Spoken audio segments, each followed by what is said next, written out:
What is going on, guys? Welcome back to We Want Picks. My name is Jacob, here today with Jabba the Hutt to break down UFC Sao Paulo, the entire card. Before we get started, make sure you like the video, subscribe if you are new. I'm going to leave it off to Angelo right now because he's got a little spiel for you, but we appreciate you joining us here today. Did I say that and then you just started eating something as well? Yeah, it's not going to do me any favors. It's not going to do me any favors other than Jabba the Hutt either. So I'm just going to leave it alone. Well, go ahead. This is your floor. The floor is yours. Well, my name's Angelo, and welcome to We Want Picks. Jakey and I are going to break down the entire UFC Sao Paulo fight card, giving you our picks, predictions, bets, and fantasy plays. But before I do, follow our socials. They're all free. It costs you nothing to give us a quick follow. We've got 18,000. Did you see my name, by the way? Jesus Christ. Jacob Silva dos Santos. Just all the lady names. All of them. Just put them together. Anyway, it costs nothing to follow the socials. We are streaming on every single platform you can imagine, and we put out different content on all of the other platforms. YouTube, we do have new channels. We have this one, and we have Picks Nation. Everything else is at And I have my own now as well. It is called... I'm just kidding. I was just saying, your face was like, what's going on here? Excuse me?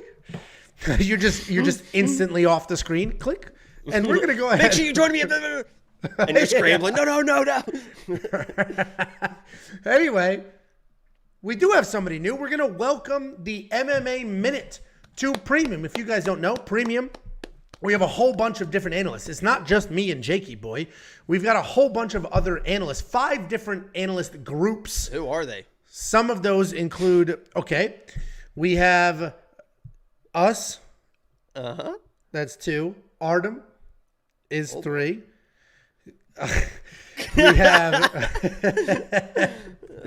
We have the Pick Doctor. Right. We have now the MMA Minute. We have Running Mouth. That's 3 people. And we have a whole bunch of others in the queue, and we get a bunch of applications a week, and we comb through them. But anyway, we're going to welcome MMA Minute. MMA Minute has 29,000 followers on the Tiki-Taki. He pretty much dominates that space, but he's going to give you picks, bets, round line leans, the round he thinks the fight will end in, and how. Lots of really great content. That is included for free. Well, not for free. It is included with your existing premium membership. There is not a new charge or an upcharge. Are you telling me that the price is not going up? It doesn't go up. It's like a Costco hot dog, my friend. Ooh. Except it's $10 instead of $1.50. If you become a premium member, you're going to get more than just us and the MMA Minute. You're also going to get the safety parlay. Ooh. On the left is how we did at UFC 294. On the right is the safety parlay. This is up 1.87 units every single month. That is the average monthly net units, 1.87. The last 2 events were up 2.14 units. This event, the safety parlay is up already. And we've got a 3-legger, which means we have 2 different safety parlays going. That looks beautiful. At Lock of the Week win plus 270. Back. I mean, it looks absolutely beautiful. 10-1 picks. Absolutely beautiful. Both of us up units. I love seeing it. It is. It was a great, and a lot of people are going to say, 294 was easy. I saw a lot of people get absolutely annihilated on that card. Yeah, it was because they parlayed Jubilee. They were doing Trevor Peak inside the distance, and they just made a couple of bad decisions trying to chase some value, and that wasn't the way to go. Anyway, you're also going to get the line movement tracker. It's going to give you the opening odds, the current odds, the win probability, and the line movement for every single fight. You're going to get the detailed data, metrics, and can analytics. I just interrupt real quick because this is kind of the same old spiel. Same old spiel. You guys can go to the website, beautiful website. It'll tell you everything that you need to know. The reason really that you need to become a premium member is this is UFC Sao Paulo. It's in Brazil. It is unfathomable. Unfathomable that I am not in Brazil right now. What becoming a premium member represents to me as a community, as a family, is you are trying to get me to Brazil. Because I'm telling you right now, Angelo, what was the temperature today? Or maybe this morning? It was like 30 some It was degrees. Like 30 something degrees. And I'm telling you guys right now that I don't know, and this is 100% honest, I don't know if I can survive another winter in Texas. I just don't know if I can do it. My bones, if you guys think that I can't survive the sun, if you guys think I can't survive the sun, my brittle bones that have been weakened from cancer in Southwest Florida cannot survive another winter. If you guys become a premium member, support the channel, that helps me get to Brazil. It's basically, is like, if you don't become a premium member, and correct me if I'm wrong, Angelo, if you don't become a premium member, you're almost like an accomplice to murder, because I will die. I will not survive another winter in Texas. So you're an accomplice to murder. So become a premium member. Obrigado. Them and your mother not making you drink milk, but yeah, all of the above certainly is affecting your bone health. That's like all I drink is and your ability to stand upright. Well, then you didn't get any of the stuff the commercials said you would get. Have you ever milked a cow? Not with my mouth, Jacob. What have you milked? We Want Picks. I have nipples, Greg. Can you milk me? WeWantPicks.com. Click Become a Member at the top. And if you get the reference that we just did, bonus points. But that's not going to affect the membership price. And if that spiel wasn't enough for you, listen to the community. These are tweets and comments from just this last week. Bill Norman said, you see a pattern here with the tools available at We Want Picks and doing the research. I was profitable again. Mohammedia 7156 said, thanks for the great picks last week. I turned 20 into 55, talking about units, following that safety parlay and other fighters. Keep up the good work. Richard Korshak said, I'm up 2 units from last night. This is my first card with Premium Investing Wizards. Said, shout out to the We Want Picks website. I just crushed. I do zero research. You should do some research, though. I do zero research. I just trust these guys. Take it for the community. WeWantPicks.com. Click Become a Member. It's only $10 a month, and we have a pay-per-view in 2 weeks, which means we're going to be opening up some mail. If you want to send us something to open for the vlog, here is the address. Just make sure it's not something alive. You ready to break down this card, Jakey Boombaloots? Yeah, fuck. All right. First up, at UFC Sao Paulo, we have Marc Diakiese taking on Kaue Fernandes. Marc Diakiese 16-7 overall, 2-3 in his last 5. He is riding an unfortunate 2-fight skid. He's taking on Kaue Fernandes. He's 8-1 overall, 4-1 in his last 5. He's making his UFC debut.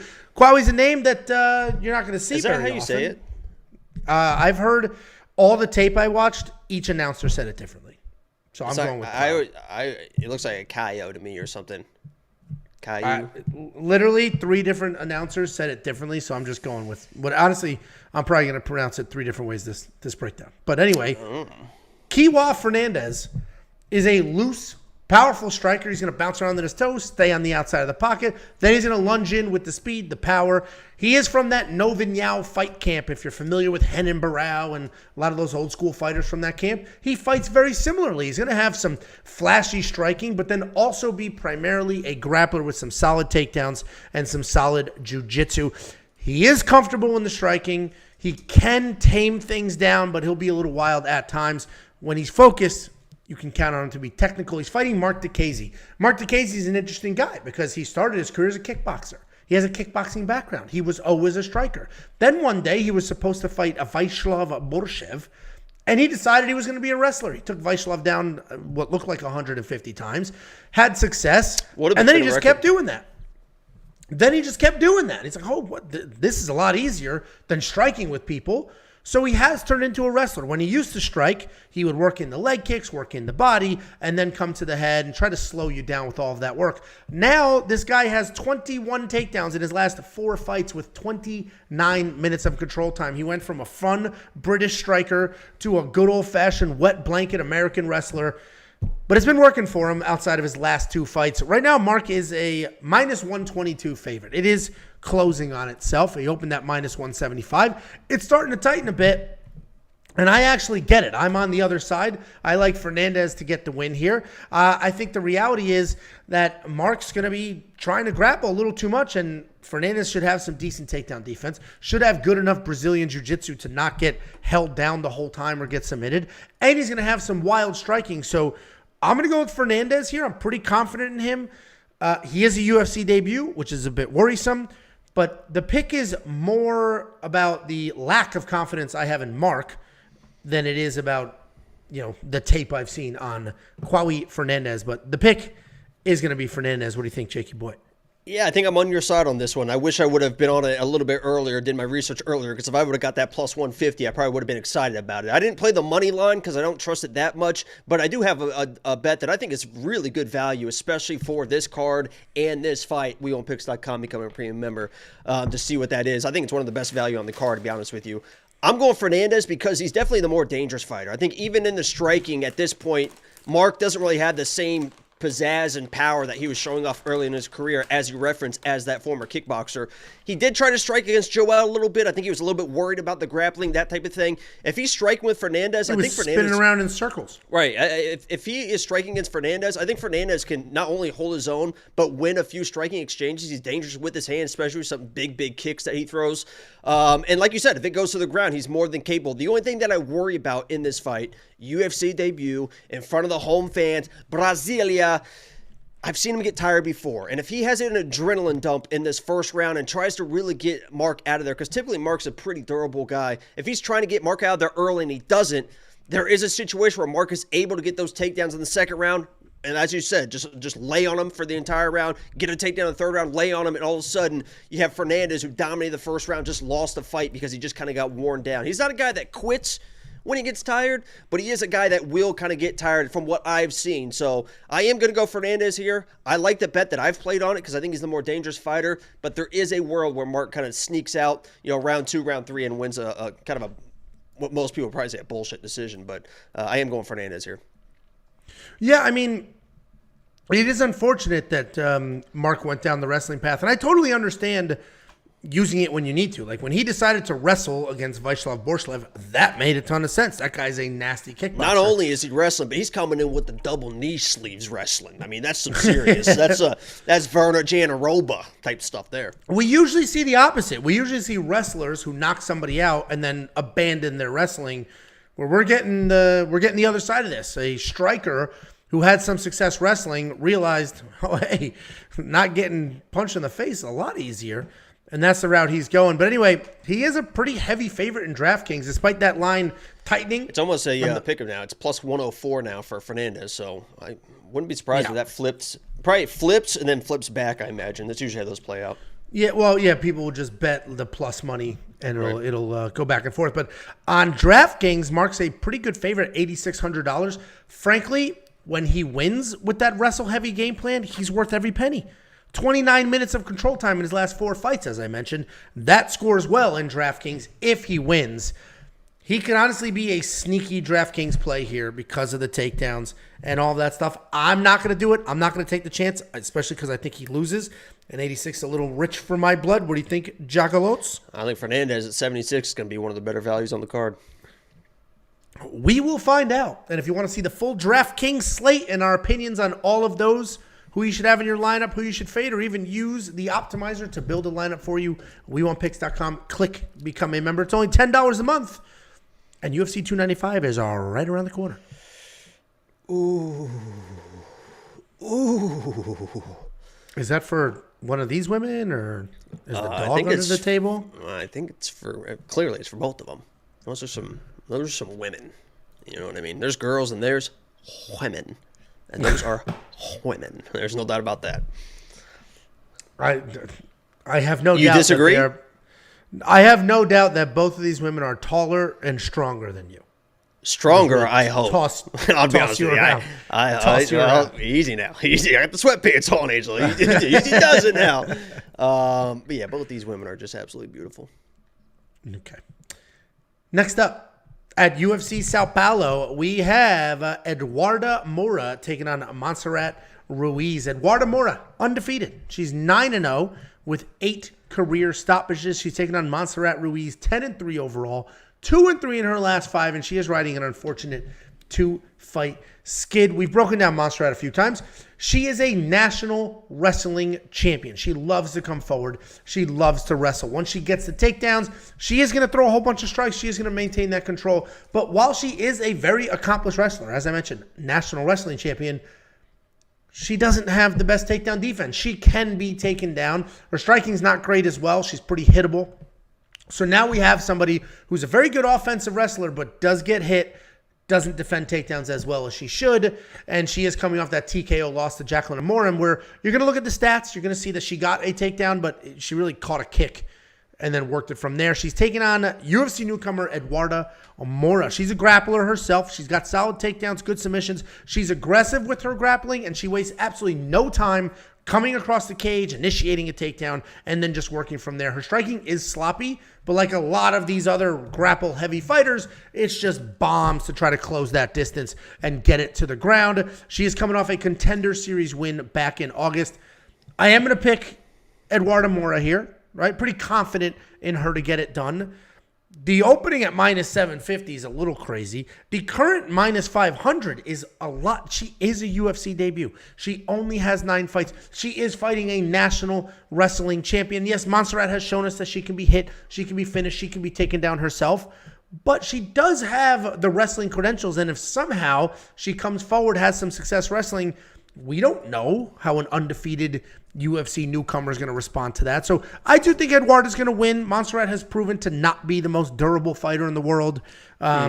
She's coming off a loss after 2 years away, and there's a lot of random factors there, but I am not going to spend minus 500 on a women's UFC debut who hasn't been proven, who's fighting a national wrestling champion. What do you think, Jakey boy?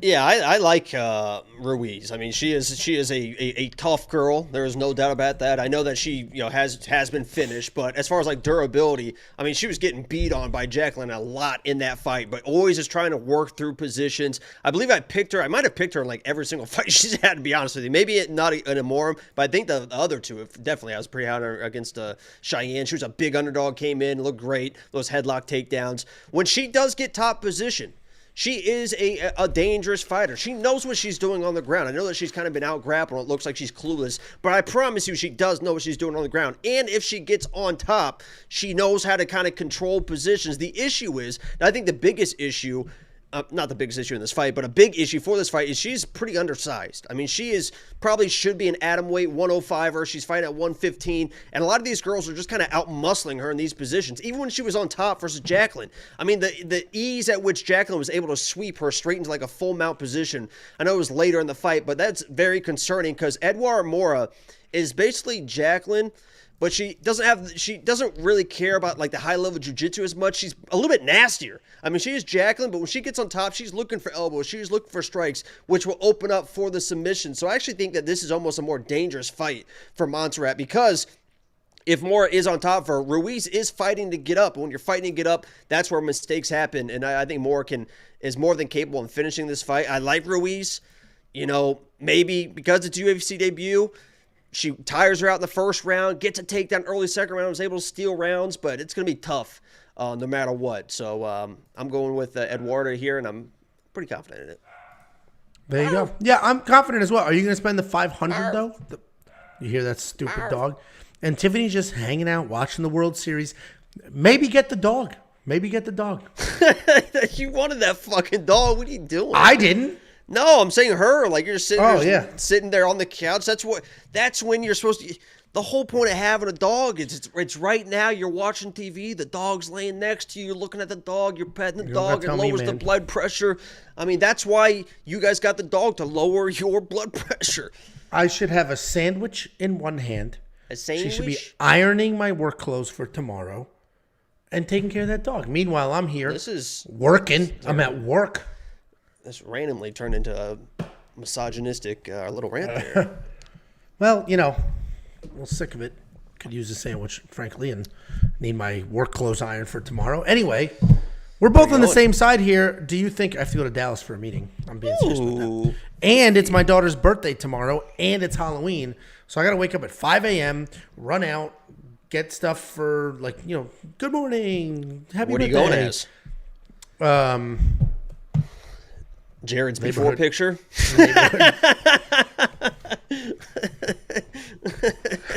I should just go holding a pair of skinny jeans. Do you want me to give you a pair of my jeans? So it'd be like, this is the goal. This is where I want to be. As you stuff your fucking face some more. These are carrot bites. I bet they are.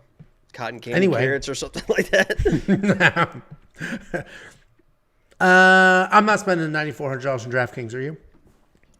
I think I might. All right. It's quite a bit of confidence. Man, If you want to see how confident he is and if he put his money where his mouth is with some of his bets, WeWantPicks.com. Click Become a Member. And it's not just me and Jakey Boy. We just added the MMA Minute. We got oh, Running my Mouth. We God. got Artem. It's a We got the second Pick fight. Stocker. What's your problem? I just didn't want to hear that whole spiel again, I'll be honest with you. Like the Well- stream. And these are nerd clusters. Yeah, that's what If- I thought. Nerds might have had the biggest glow up of any candy on the planet. Could you imagine if I was sitting here just smacking on food, how upset you'd be? You burped into the microphone last time and pretty much just said you don't give a shit about anything anymore. Become a premium member. You like the sweatshirt, though, huh? This hoodie? Brazil. I had a cool Vitor Belfort shirt back in the day that was like the Brazil colors and said Vitor. I have another Or said one on the way, Belfort. too. It says I Same lost one? my virginity in Brazil. You it's a might, goal. if you get It's him a goal. there. It's a goal. If you get him there, Become he a might. premium member today. Get me to Brazil, and I'll tell you all about when I lose my virginity. It'll be a story. That will be nice for you. It'll be real interesting to see what happens to your personality if that happens to you. All of a sudden, you're I'll not be this the man. fun guy. I'll be the fucking man. I'll be walking you'll just away. be super calm, relaxed, back to normal. I'd be fucking, hey, get the fuck out of the way, buddy. With the Just gold all sorts of chains. fake confidence. Anyway, next up at UFC Sao Paulo, we have Angela Hill taking on Denise Gomes. This is the picture. And for Denise. I was going to say, can we just She stop no for a longer second? looks like this. She no longer looks like this. And I'm telling you right now, I'm going to show this picture. I've had the discussion on Twitter. I've had it in Discord. I've had people call me out for my opinion on this. Even look at her right now, but she's improved even from that picture. And first of all, let me just start with Angela Hill. Angela Hill is like one of the most underrated pretty girls in the UFC. I mean, she is like unreal. Sometimes you see her and you're like, holy shit. But I'm also want to talk about Denise because Denise to me is a fucking looker, man. I think, and I don't think it's like just the Brazilian thing. You know, I like Brazilians. There's no doubt about that, men and women. But I'm telling you right now, she's a looker. And here's the improved haircut. She's got the Oliveira blonde hair, and that's what is so funny. They called it the Oliveira. I know, but I mean, she is. Look at those eyes. Oh my god, I think she's hot, man. Can I continue this? I thought that's what all you want to talk about. No. Oh. Anyway, we got Angela Hill taking on Denise Gomes. She shaved her head. That's what Jacob was just showing off here. But it'll be an interesting fight because we got a tale of two careers here. Denise Gomes, the up-and-coming, just came off a big upset, looking to turn her career into something. Angela Hill starting to, age out. Had a successful career, a ton of fights. She's only almost had 30 fights, most of those in the UFC, fighting at a high level. And it's going to be an interesting fight to see if there's a passing of the torch or if you can count on some of these old, tried and true veterans to get it done. But we got Angela Hill at 15-13. She is 2-3 in her last 5. She is coming off that decision loss to Mackenzie Dern in a main event. She's taking on Denise Gomes, 8-2 overall, 4-1 in her last 5. Coming off the knockout win over Yasmin Yaroui, where if you remember, she was a massive underdog. Angela Hill, as I mentioned, tried and true, high IQ fighter. She's not very dangerous, but she's going to dance around. She's going to pot shot. She's going to get the volume going. She's going to do all those things, right? She's going to stay in your face, work, stay busy, but never really threaten. Might work in a takedown, but she's never going to have a tight submission. She's never really going to have big power and almost have you out. But she's also not going to make mistakes. She's going to have good defense and 10 years worth of cardio. She's taking on Denise Gomes. She's a striker. She can grapple if she needs to. She can be a little bit hittable, but she's incredibly tough and she's never out of a fight. She's going to keep coming forward, bite down on that mouthpiece, and bomb away. She is a bit of a slow starter sometimes, but not in that last fight. She was a big, big underdog. I think the second biggest underdog on that last card against Yasmin Yaroui, and she came forward and blasted her. 20 seconds, knocked her out. And most of the time, you're going to be like, well, you don't really learn much from a fight that is that short. But what I do take away from that is She did not care that she was a massive underdog. It didn't bother her. She came forward. She didn't play it cool. She didn't stay nervous. Like, oh God, this, she's a 7-1 favorite. She's supposed to beat the hell out of me. Let me be careful. She came forward, got in her face, threw a bomb, and nothing mattered, and she put her out. Anytime Angela Hill fights, she can play spoiler. Look what she did to Loopy a couple of fights ago. Right? You can. It's tough, man, because if you don't fight the way you're supposed to fight, Angela Hill is going to fight exactly how she's supposed to fight, and she'll win. But I think I can trust Denise to come forward, stay busy, stay in Angela's face, and if you make it a dirty fight, that's not a fight that Angela can win. And that's exactly how Denise fights. Angela's not dangerous. I think Denise gets this done. I actually had a half a unit bet on her at minus 141. So it's minus 148 now. If you go to bet openly, you'll get much better odds than that. But that's the side I'm on. What do you think, Jacobo? Yeah. I literally was about to say something. I completely forgot what I was about to say. What were you saying before? Go 2.5 sentences back and repeat what you said. About what? I didn't read off the script that time. Oh, well, I really had something important to say, and I really kind of just forgot what I was going to say. But I will say Denise Gomes is a former Lock of the Week. I mean, there's a reason why these people that are former Lock of the Weeks continue to just win and win. And I'll be honest, I wasn't exactly on her side in that Yasmin fight. I thought that she just was not technical enough to fight a girl like Yasmin, and we figured out with her power, it honestly doesn't matter sometimes. I mean, sometimes you just don't, especially in women's MMA, sometimes you just got to do what you got to do. And Denise Gomes is a girl that will get in your face and get the job done. I think this is a situation where Angela Hill could be finished for the first time against a girl like Denise. She's been hurt before. She always finds a way to survive. But I think this is a situation where, I think I just said situation like 7 times. It was quite a few, yeah. But this is a fight where I think Angela Hill could get finished. So I'm on the Denise Gomes side. Hasn't happened yet, but it is certainly possible. And I agree. I actually, if you are a premium member, you see our picks. Oh, this is what before I forget again. This is what I was going to say. What I thought was going to be the best, and I should have known that the odds were going to be this, but one of the best bets on this card was going to be Denise inside the distance decisional action, right? Because Angela Hill doesn't finish anybody, blah, blah, blah, blah, blah. The line is minus 400 on that. So I was like, all right. I thought if it was in the 2 or even like a minus 300, I think I would have played it, but it's like, it's at that point. Yeah, it probably is, honestly. Too much. If you want to put 200 on it to win 50, that's honestly not a bad bet. Denise Gomes inside the distance decisional action, 200 to win 50. It's not too crazy. And I don't know how Angela Hill would finish a girl like Denise because, like you said, she's tough. And she doesn't, and you can see her go the distance as well. It's not like she's 8-2 and never seen a second round. Right. She can hang in there for a little bit. But yeah, I mean, you're probably right. It's a safe bet, but it's juiced because it's a safe bet.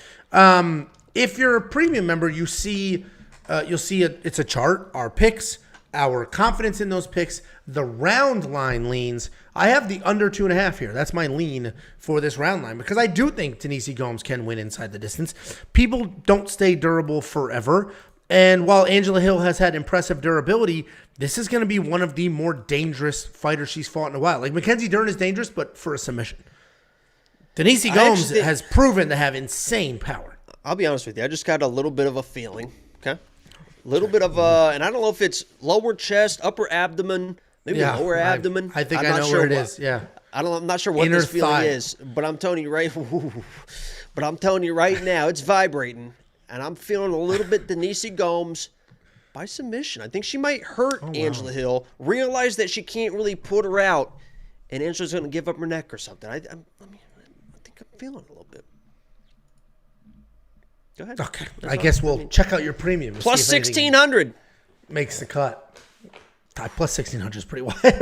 And those are always the random ass Jacob bets that make the round submission lines, Angelo, plus 3,500, plus 4,000, plus 5,000. Yeah, they're like that for a reason. Is it? Whoa. Is it sprinkling? Okay. Is it sprinkling? Oh, we sprinkling? We gonna sprinkle some of that? Ooh, you're so fucking sprinkling. Ooh, sprinkle some of that. Call the super. The sprinkler's broken. What was that? I said, call the super. Your sprinkler's broken. The super. You've never heard that term? Nope. Are you being serious? I'm an American. Super's not an international term. It's like the on-call, the maintenance man for the apartment building. Yeah, usually those are just called maintenance people. No, they're called the super. Somebody in the chat, please confirm that they're called supers. It stands for superintendent, and somebody says it stands for superhero because they're the superheroes of an apartment complex. Because they save the day. Heroes. Chase is on the case.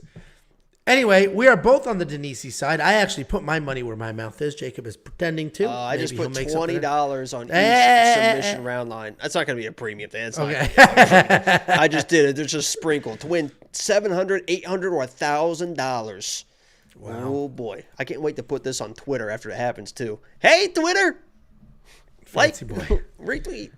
Fancy. Well, 5 months from now, somebody might annihilate you for that. So I'd be careful what you throw out there. Anyway, we're both on the same side here. $8,400 in DraftKings. I might do it. Now, what is tricky about that is Angela Hill is so insanely durable that all of a sudden she can just stay alive, be busy, and still lose this fight. And a $7,800 price point put up some decent numbers. But I do have a feeling that this is going to be a lot more one-sided than people think. The odds did tighten. She opened at -210. She's now chilling at -148. But I might throw her in my lineup at $8,400. She's -120. It's back. Actually, it came down more. I thought it actually was at like -105 at some point. But dude, it's so funny how these. I do these at like 10 in the morning. So from 10 in the morning to 8 o'clock at night. I can't believe in fucking 10 hours that people actually are betting on UFC. I can't believe some people. The line's been up for a month, and to move 20 points like that. It's a Monday, man. People are back at work looking at bets. Nobody's doing fucking work. It's the day before Halloween. Everyone just can't wait to show off their costumes. They can't wait to go on Instagram later and look all the fucking hot-ass girls and all their slutty-ass costumes. That's all they've been doing all weekend is just scrolling through all the party pictures everyone's posting. By the way, Red De La Cruz, hell of a job. Hell of a job, Red De La Cruz. I'll tell you that right now. Oh my God! Hold on, let me pull this up real quick for this for the fam. Red De La Cruz, really? Oh damn! What did she go as? Who cares? What is that? Who cares? I mean, she went like it's a. I think it's a Playboy bunny, which is pretty obvious. Who's that nerd? I don't know. Honestly, it looks like kind of Brener. Looks like TJ Brown. It's like a fucking. Okay, well, it's not. Let's go. Where were we? I don't know. We're moving on to the next fight, but not before I tell you to sign up for premium. WeAreInPicks.com. Click become a member. Next up, at UFC Sao Paulo, we have Vitor Petrino taking on Modestas Bukauskas. Vitor Petrino is undefeated.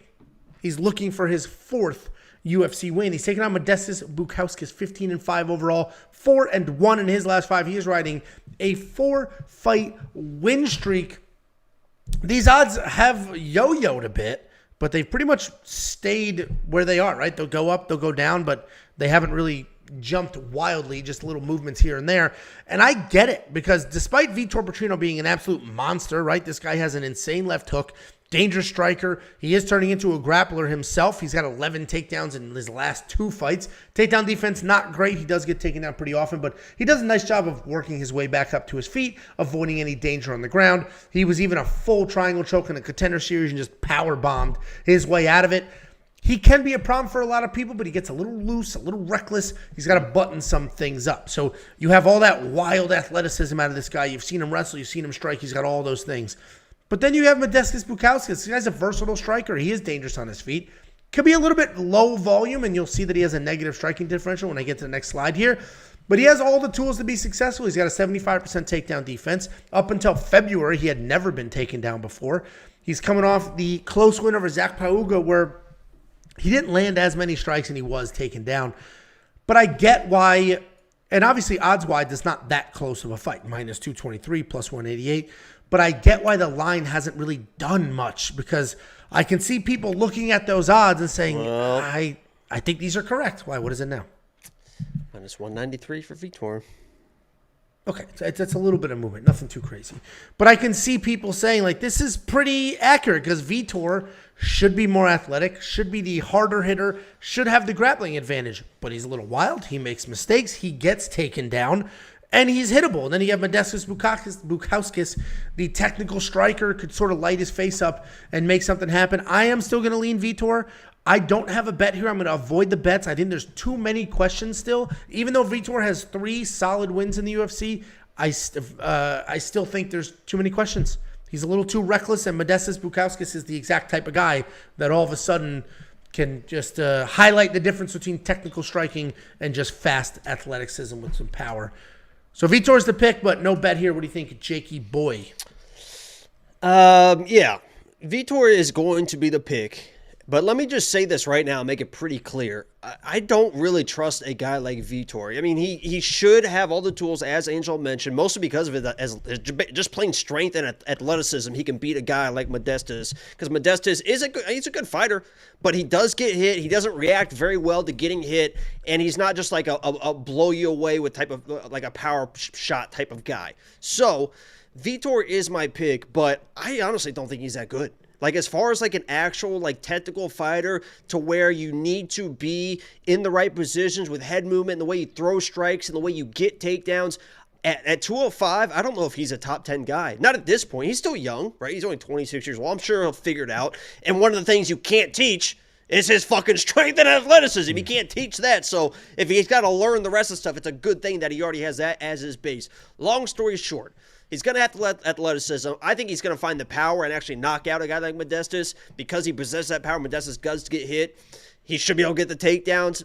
Eventually, we are going to fade Vitor. If you want to play chess, you almost hope that Vitor smokes Modestas so he comes into his next fight at minus 350, minus 400, and we can start fading. Now, I'm going to start fading him at some point, just not this fight. He should have enough to get it done versus Modestas, but you know, if you're going to play him, you might as well play him just inside the distance or something, or even inside the distance decisional action maybe. Let me see. He's been to decisions, though. He's not just a finisher. I know, but I'm saying, like, I would rather play it that way. And then, I mean, if he wins, he wins. But, you know, if it's going to a decision, it might be a close fight. So I don't even want my money anywhere near. If it's a close fight, I'd rather just hedge on getting my money back. It's minus 325, so it's probably not worth it.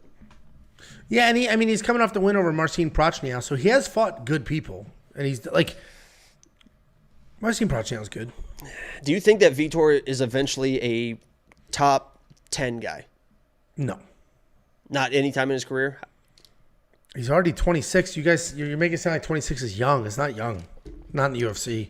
I mean, most of these guys that are still fighting at the top level are 33, 34, 35. So he's got fucking and then 7 it's years. a wildly quick drop off. 35, like that. I mean, your physical prime is, they say, 37. They say that? Who says that? I heard it.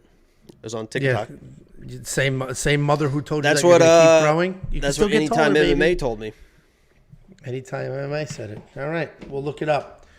So we're both on the Vitor side. You trust him at $9,000 in DraftKings. That's going to get interesting because all of a sudden, the dude is wild and does put up numbers and wins.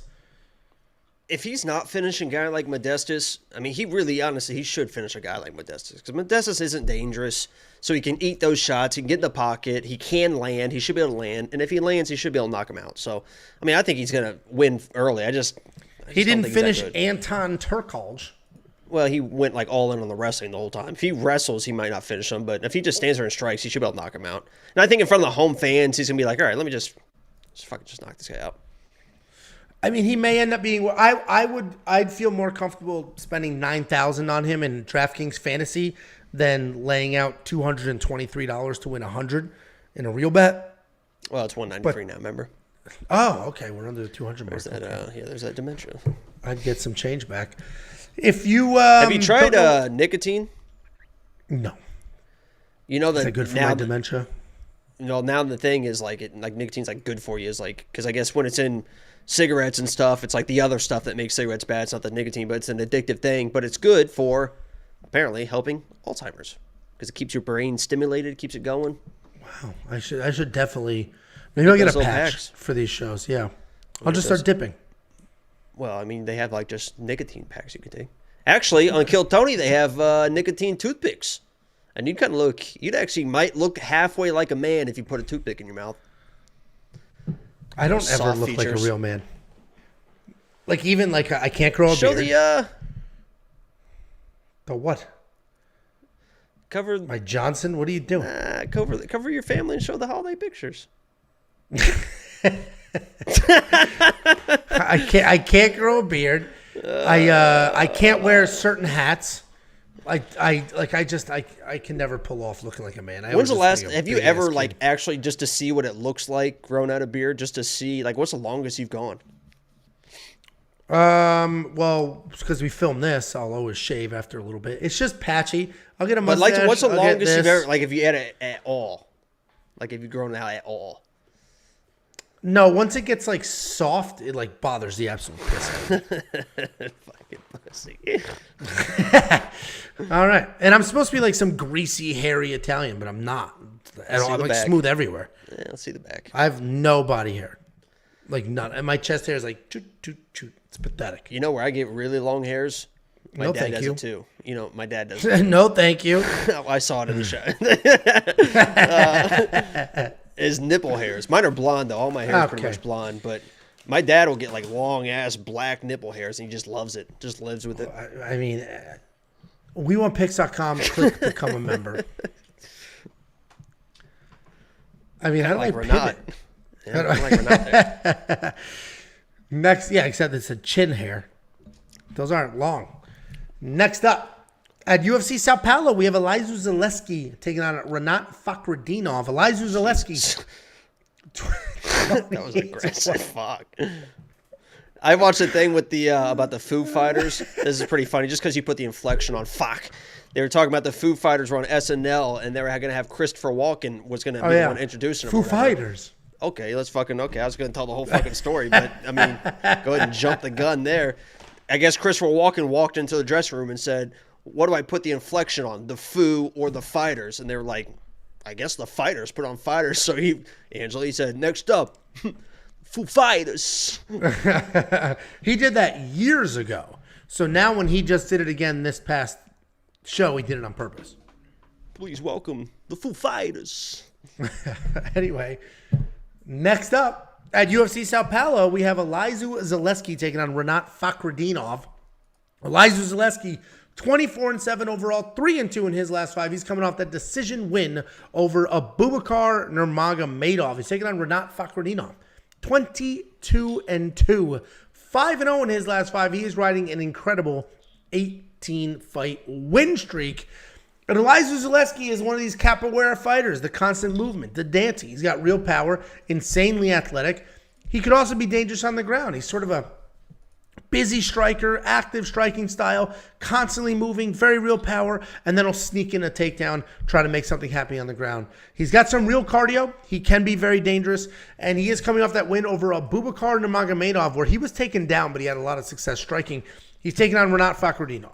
This guy's a nonstop wrestler who throws absolute bombs, constantly pressuring forward, throwing giant 1-2s. Then he'll just bend over, snatch a leg, working a takedown. When he's on top, he's going to pound away and look for a TKO.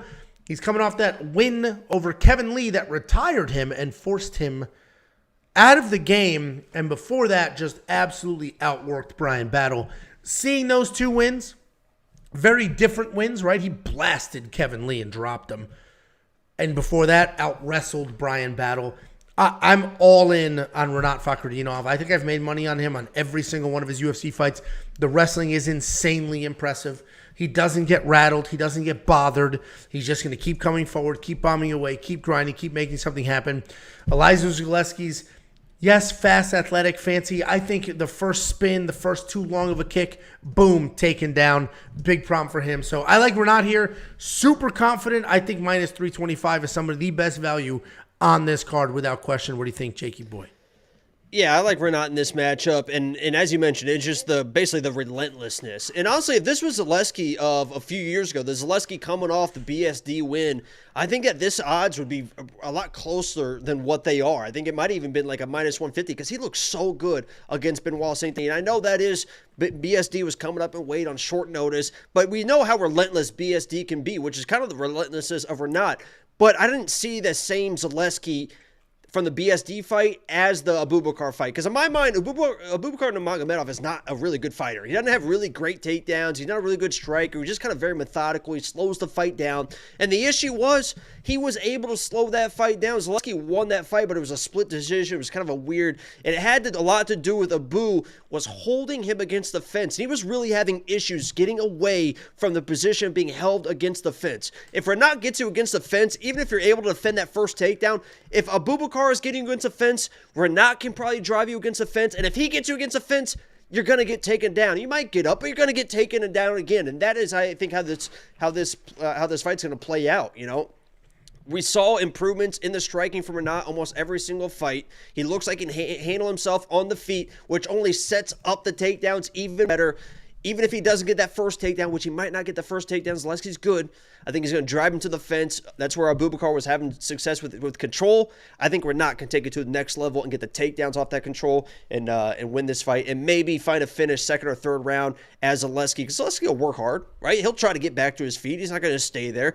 And with that constant working, I think he's going to get tired enough and finish in the second or third round.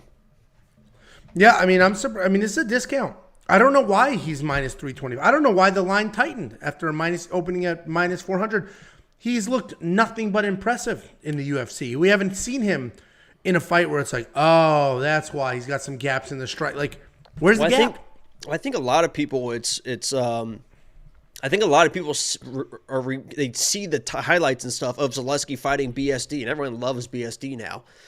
And he's just beating the absolute. I mean, that was one of the worst beatings of all time. And that's like kind of the last time he fought like a relentless grappler like Rinat. So it's definitely not the same. Apples and oranges, you know. But I think people might be seeing that and be like, you know, he did beat up Benoit Saint-Denis, you know. Yeah, I mean, and somebody commented in the live chat too. He beat Sean Strickland, but that was like long hair 170 Sean Strickland. That wasn't the current version of stand straight up in the air, Sean Strickland. We must. Anyway, we're both on the same side here. Do you agree Rinat's probably some of the best value on this card? Wow. That's not Rinat. Do you agree that Rinat is probably some of the best value on this card? Have I bet him yet? I think I put something on here today. Let me see. I don't have anything. Oh, I do have something on him. Oh, yeah. I found even better value than that value because I got good value that's like, actually, I like this bet a lot. I'm actually put more on it. Let me see if those odds change at all. But WeWantPicks.com and see what that is. But, yeah, I played Rinat, and I got almost half, you know, so. Now that you update your own page, I actually don't see all your stuff. So I got to take a look and see what you got going on. It moved. It actually already moved. I got it at minus 155. Convenient. It's already minus 180. Okay, well, still much less than minus 325. I think I am going to spend the $9,100 in DraftKings. I mean, the guy has proven to score incredibly well. Look what he scored against Brian Battle.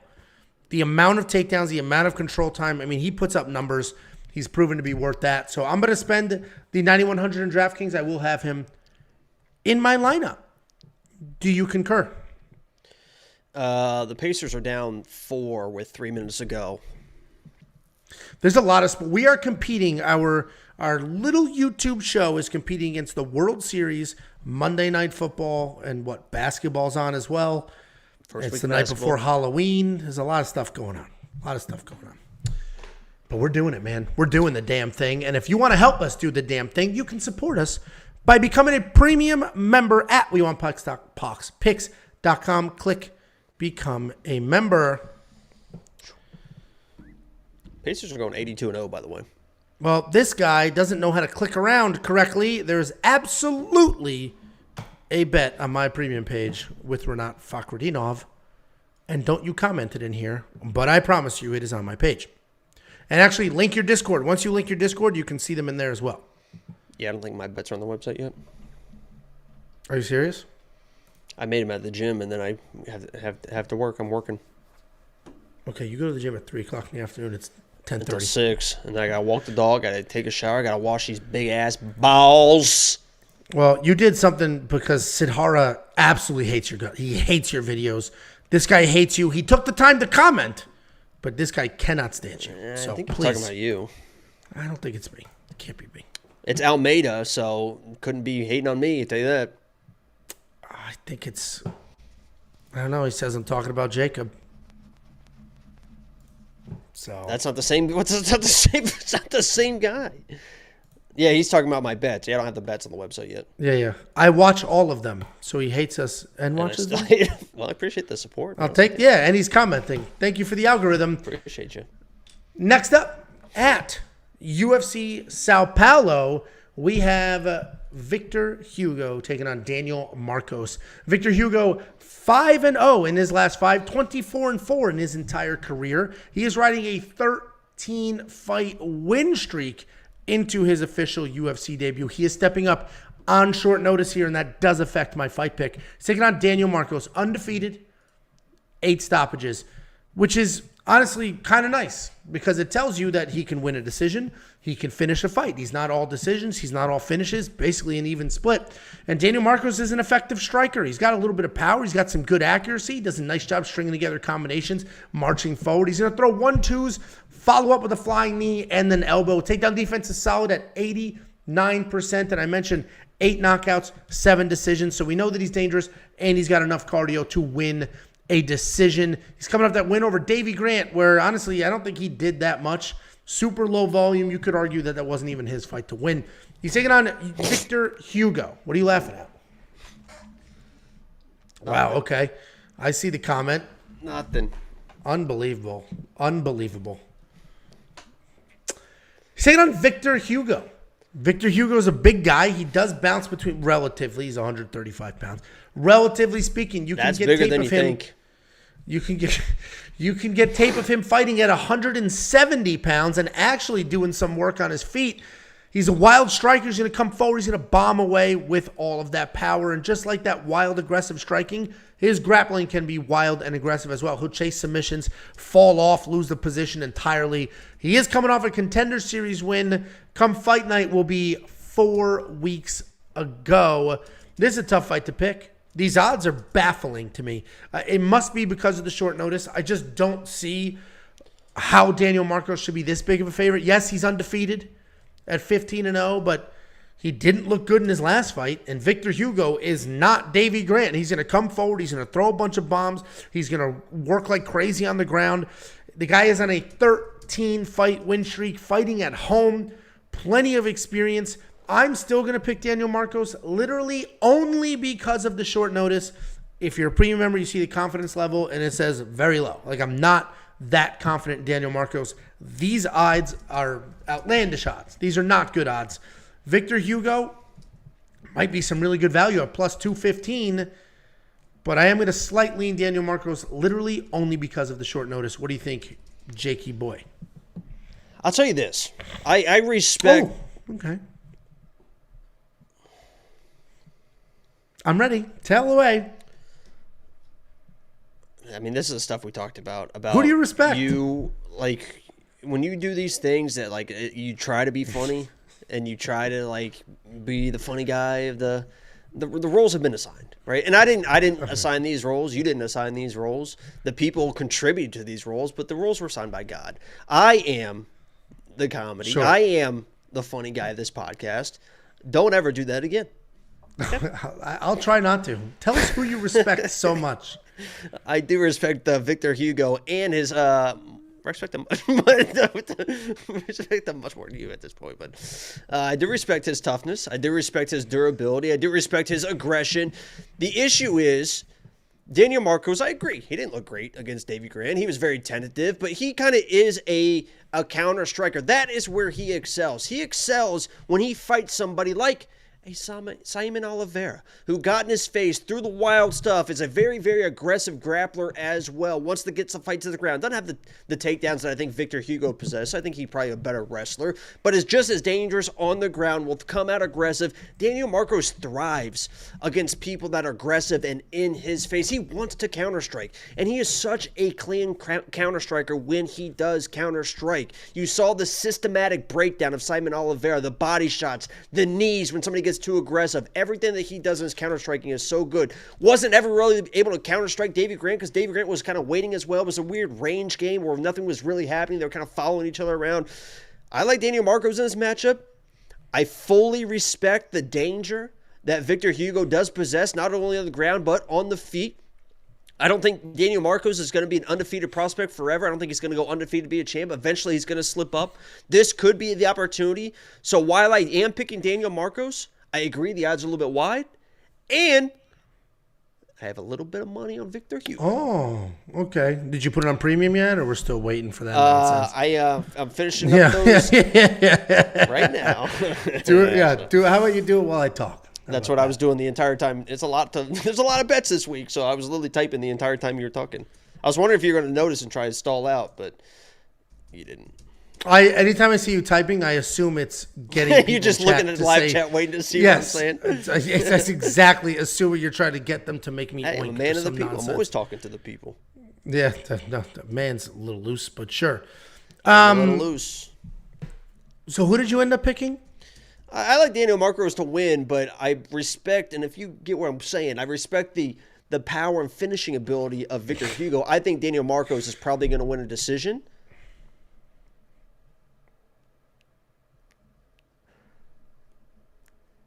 But was that like a nod to the bet or something?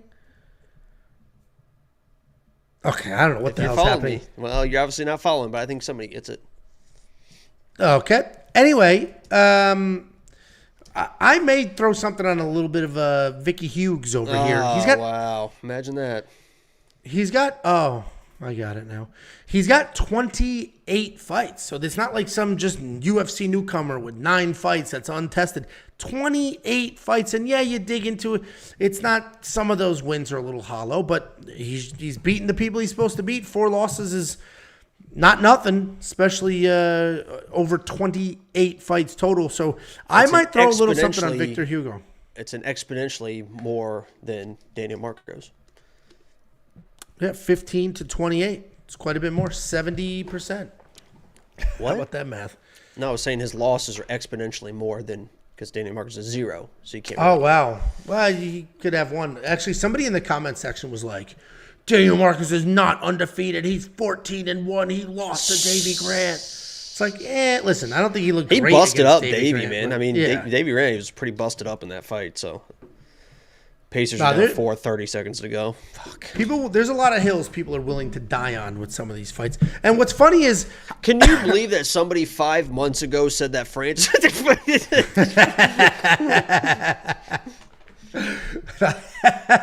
Anyway, $7,300 in DraftKings. Listen, when you make yourself a DraftKings lineup, you need some underdogs. You need some affordable people. You have $50,000 to work with, and you have to draft 6 fighters. So you got to make it work with some affordable fighters. I think Victor Hugo is a great affordable fighter at $7,300 for your DraftKings lineup. That's what I think, Jakey boy. Do you as well? He's probably the better value of the two, honestly. I think he's probably the better value of the two. I wouldn't play. Shit. I don't think I'm playing. What was that? I said no shit. We just spent 5 minutes talking about it, and you're like, I think maybe potentially the better value. Well, we didn't talk about DraftKings, and I think Daniel Marcos is going to win the fight. I think so, and you picked Daniel Marcos as well, so there could be a question that he's the better value. What did I say? He isn't the better value. 7 minutes ago about you chiming in with the nonsense.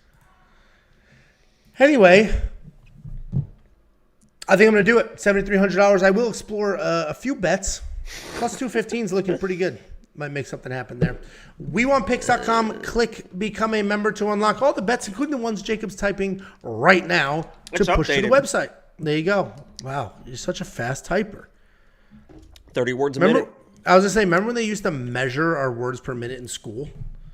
Well, you had the keyboard covers. You probably needed that, I imagine. So all the look crumbs. At your fingers. Oh. I'm not talking about a food tray, Angelo. Jeez. I thought it was a keyboard cover. Like, God. You've never seen those? Like, some people have plastic on the couch. Oh, yeah. They had plastic on keyboards. I thought it was one of those. I made a fat joke to myself. The fight's canceled. The fight's canceled. It's not official yet. It's a rumor on Twitter, and it might be canceled, but until fight's canceled. It might be official, but until it is, we're going to just trying to help us out. They don't know that we know. You know I know that we know. I have a bet on this fight. So we are going to break it down because if this fight stays, we're going to talk about that bet. Next up, at UFC Sao Paulo, we have a questionable fight. Rumors are that this doesn't exist anymore, but nothing official, and some of the sources still have it up. The more notable sources still have it up. So we're going to leave it. We're going to dive in, and we've got Elves Brener taking on Esteban Ribovics. Elves Brener, 15-3 overall, 4-1 in his last 5. He is riding a 4-fight win streak. He's taking on Esteban Ribovics, 12-1 overall, 4-1 in his last 5. He's coming off the striking showcase win over former UFC fighter Kaue Kirk. Elves Brener, he's got the hair. You see the color. You know his fighting style, right? He's a shooter box guy, but he likes to be a grappler. He's going to come forward. He has reminded us he's got some big power in his hands, but primarily a grappler. He's got a loose striking style, basically just using the movement and the loose striking to buy some time, avoid being hit, so that he can get you against the cage working a takedown. He will throw bombs when he's in the pocket. He's an athletic enough guy to spin and kick and distract. Again, from getting some takedowns. He is coming off that win over Garam, where he was a massive underdog, and he was able to pull it out with some big power late in the third.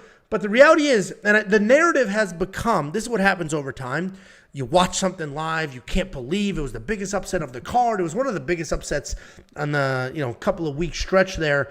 And you're like, I can't believe he did this. He beat Garam's, and it just turns into he beat the hell out of Garam. What a great upset. He smoked Garam. How could you guys not have seen that? And you reimagine what actually happened in that fight. Yeah, he had a couple of takedowns. Yes, he ended up knocking Garam out. But he was going to lose a 30-27 decision. Couple more minutes. Elves Brener loses a 30-27 decision. And that's, nobody's surprised. That's what's supposed to happen. The scorecards were all, Garam was up 2-0 on. So just to make that clear, that's not something you're making up. It's not an opinion. He was going to lose that fight no matter what. Even if he snuck out that third round, he was going to lose the fight. So, but, you see that he did win. He won by knockout. It was incredibly shocking. And then you convince yourself it was something more than it was. Because I had to rewatch it. I remembered I had the feeling of massive upset. Oh, he smoked Garam. And then I rewatched it. It's like, no, he didn't. Anyway, Esteban Ribovics. Esteban Ribovics, impressive striker. He's got some sneaky power. His strikes are tight. They're short. They're accurate. He's got a nice high, tight guard. And he works forward, picking his shots despite the impressive knockout highlights that you will find while doing some tape research. He isn't just a striker. He's got some good takedowns, solid BJJ as well. He's going to shoot clean doubles, has upper body trips, and he's going to look to get you up. I mentioned he's coming off that win over Kaue Kirk. Somebody calling you or something? Dominated striking. Somebody did call me. Yeah, it'll fix itself. Fucking up all the audio. You're good. Yeah, I don't. It's because I wear AirPods and this is a MacBook. And wow. Thank you so much. Congrats on the money. I need somebody real quick because this was just tweeted at 8:07, and it's got a picture of them, but it's in Portuguese, I think. What does this say? Esteban Ribovics, listo para su lucha en UFC Sao Paulo. Listo para su lucha en UFC Sao Paulo. Esteban Ribovics, listo para su lucha in UFC Sao Paulo. I don't know, but why don't we go ahead and... Well, somebody... Oh, it's ready for his fight in Sao Paulo. Okay, well, I thought it might have been canceled, so there you go. Oh, so it's not canceled. This is incredible. Well, it wasn't, that's not an official source. They begged us not to do this breakdown. What a joke. Anyway, I just broke down Ribovics. This is a tricky fight to pick. A, because it might be canceled. And B, because these guys they're both pretty good. Neither one of them are amazing, but they're both pretty good. I think Esteban is going to be the overall better fighter. I think he's going to win this fight. Takedown defense, though, not great. It's not great. He's been taken down 14 times in his last 2 fights. And even though his takedown accuracy is low as hell, Elves can stick with a grapple game plan. I'm going to pick Ribovics. I think the striking gap is what's really wide. I do have a small bet on Ribovics. I got it at plus 113. You can get it at plus 130. So there is better value on that today. I did not beat that line. But I think Ribovics is going to get this done. I think Elves is getting a little bit too much credit for a Hail Mary knockout when Ribovics is the better overall striker, the better overall fighter. And as long as he can defend a couple of takedowns, he should be good to go. What do you think? Jakey boy. It's canceled. It's not officially canceled yet. If you're watching this breakdown after the fact, it might be canceled. We get it. You don't need to leave a comment. If you're going to leave a comment, say that I look great and Amanda Hebos should be lucky to be with me. Okay? Now listen. Great. I hope that this fight is not canceled. There's a thousand reasons why I hope that this fight is not canceled. One of them being, I think this is fight of the night. I think this easily could be the fight of the night because Brener showed his durability. You laid it out perfectly, Angelo. A fantastic job in that breakdown so much. As far as the Grom fight was going. He was getting beat down, nearly finished in the first round. He was beaten. He was bloody. They were both tired in the third round, but you never thought that Grom was going to get finished. He hits the shot to like the side of the neck, the carotid artery. By the way, did you see that hockey player? He died. Oof. Yeah. Thoughts and prayers to his family. That was rough. Wild. That is rough. Wild. There's like nothing you can do about it. But Garam got punched like in that same artery, like paralyzed his body, and he got finished. And Brener toughed out that fight. He got himself in a position to get a finish, and he got the finish. So his durability is going to be there. I think Ribovics is the same type of guy. You saw his durability in the Loic fight, getting taken down. He's known for his Kimura sweeps. Even in that Comello fight, he knew going into that fight, do not get taken down. Don't get taken down. You're the better striker. Do not get taken down. What happened in the first 15, 20 seconds? He got taken down. He was on his back basically the entire round. I think the entire round. But I think he knew, and I think he understood the sense of urgency that, okay, I'm going to blow this first round, but I'm not going to blow my load trying to get back to my feet. I'm going to stay safe. He's a good grappler. He can stay safe off his back on the ground. That's important against a guy like Brener. So he knows how to stay safe. But in that fight, you saw the second round start, and Comello was trying to get takedowns. He actually showed Ribovics really improved takedown defense in that third round compared to that Loic fight. So you see him making these improvements. Not only that, he understood in the third round of that fight. He won the second round, knocked down Comello, looked fantastic with the striking. He's going to be the better striker in this matchup. Not only did he look good in that second round, the third round started. It's a 1-1 fight. And he understood, if I get taken down, I have to get up immediately. And that's exactly what happened. Comello kind of got him down a little bit in that third round. Boom, right back to his feet, right back on the pressure. Understood the situation of the being inside, and I can't stress this enough. And I pray to God that this fight doesn't get canceled because I love this breakdown right now. There are so many fighters that don't understand where they are and where they're at in a fight, meaning they don't understand if they're winning, if they're losing, if they need to push the pressure. Esteban Ribovics has shown he is that guy that understands where he is in that moment. I like it in a fight like this where it can turn ugly, it can turn dirty, and maybe a takedown wins a round. Esteban will understand the situations.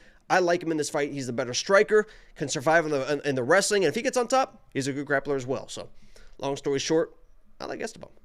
And there was nothing short about it, but you and I are on the same side of this. I agree. And I've got that small little bet. So let's make something happen. I got bets as well. Don't get canceled, man. Come on. Why did we get canceled? Why did somebody say that? I don't get it. No, I don't want this fight to get canceled. I don't care what they're saying. Oh. Well, somebody said Angelo should be canceled. I didn't even say anything offensive. But that dude's the dude that's like, I hate your videos, but I watch them all. $8,200, $8,000 in DraftKings. That means DraftKings doesn't know what the hell to do. And I get it. This could go either way. Elves Brener could score a bunch of points to get those takedowns. I mentioned 14 times. Esteban Ribovics has been taken down 14 times in his last 2 fights, despite... Yeah, but most of it was just the Loic fight. He got taken down 1 time, basically, against Comello. It was more than 1, but it was 2. Well, it was basically 1. 3. It was 3. Yeah, that's what I said, but it's the sense of urgency to scramble immediately back to his feet. I mean, he was taken down, but, I mean, strong whizzer, nice footwork. You know how it goes. You know how you do it. I do know how that goes. Yeah, whizzer, throw those hips in hard, boom. Throw a kick up there. Yeah, inside. I'd go straight to the back take, circle all the way around, straight to an arm bar. A full, all over the arm, boom, straight into an arm bar. You're fast. Yeah, I can just see it now. That's impressive stuff. $8,200 DraftKings, 8. That big old beer comes flying through the air. Knock that toupee off. You know what people always send me? That stupid clip of it's a guy getting pinned and the dude on top, like his Johnson just rubs across the kid's face, but like he's in a singlet. People always send that to me. That's and I always you might watch need to it. reassess your friend circle there. I do. Yeah, speaking of the what was that argument last night? That's the only thing you cared about last night was do you drink milk or alcohol with candy? No. Let me finish this. We're both on the Ribovics side. I got myself a small little bet. We hope this fight stays. I don't know about DraftKings. I don't know if Ribovics is going to score well. I think he'll just win by basically the way the Garam was beating Elves. Just pot shot, be the better striker, more technical striker, dance around, maybe get taken down, but pop right back up. I don't think he's going to score well on DraftKings, so I'm probably not going to have him. But I do think he's going to win this fight. If you want to see the bets that we have on this fight, WeWantPicks.com, click Become a Member at the top. It's only $10 a month, every single event in that month.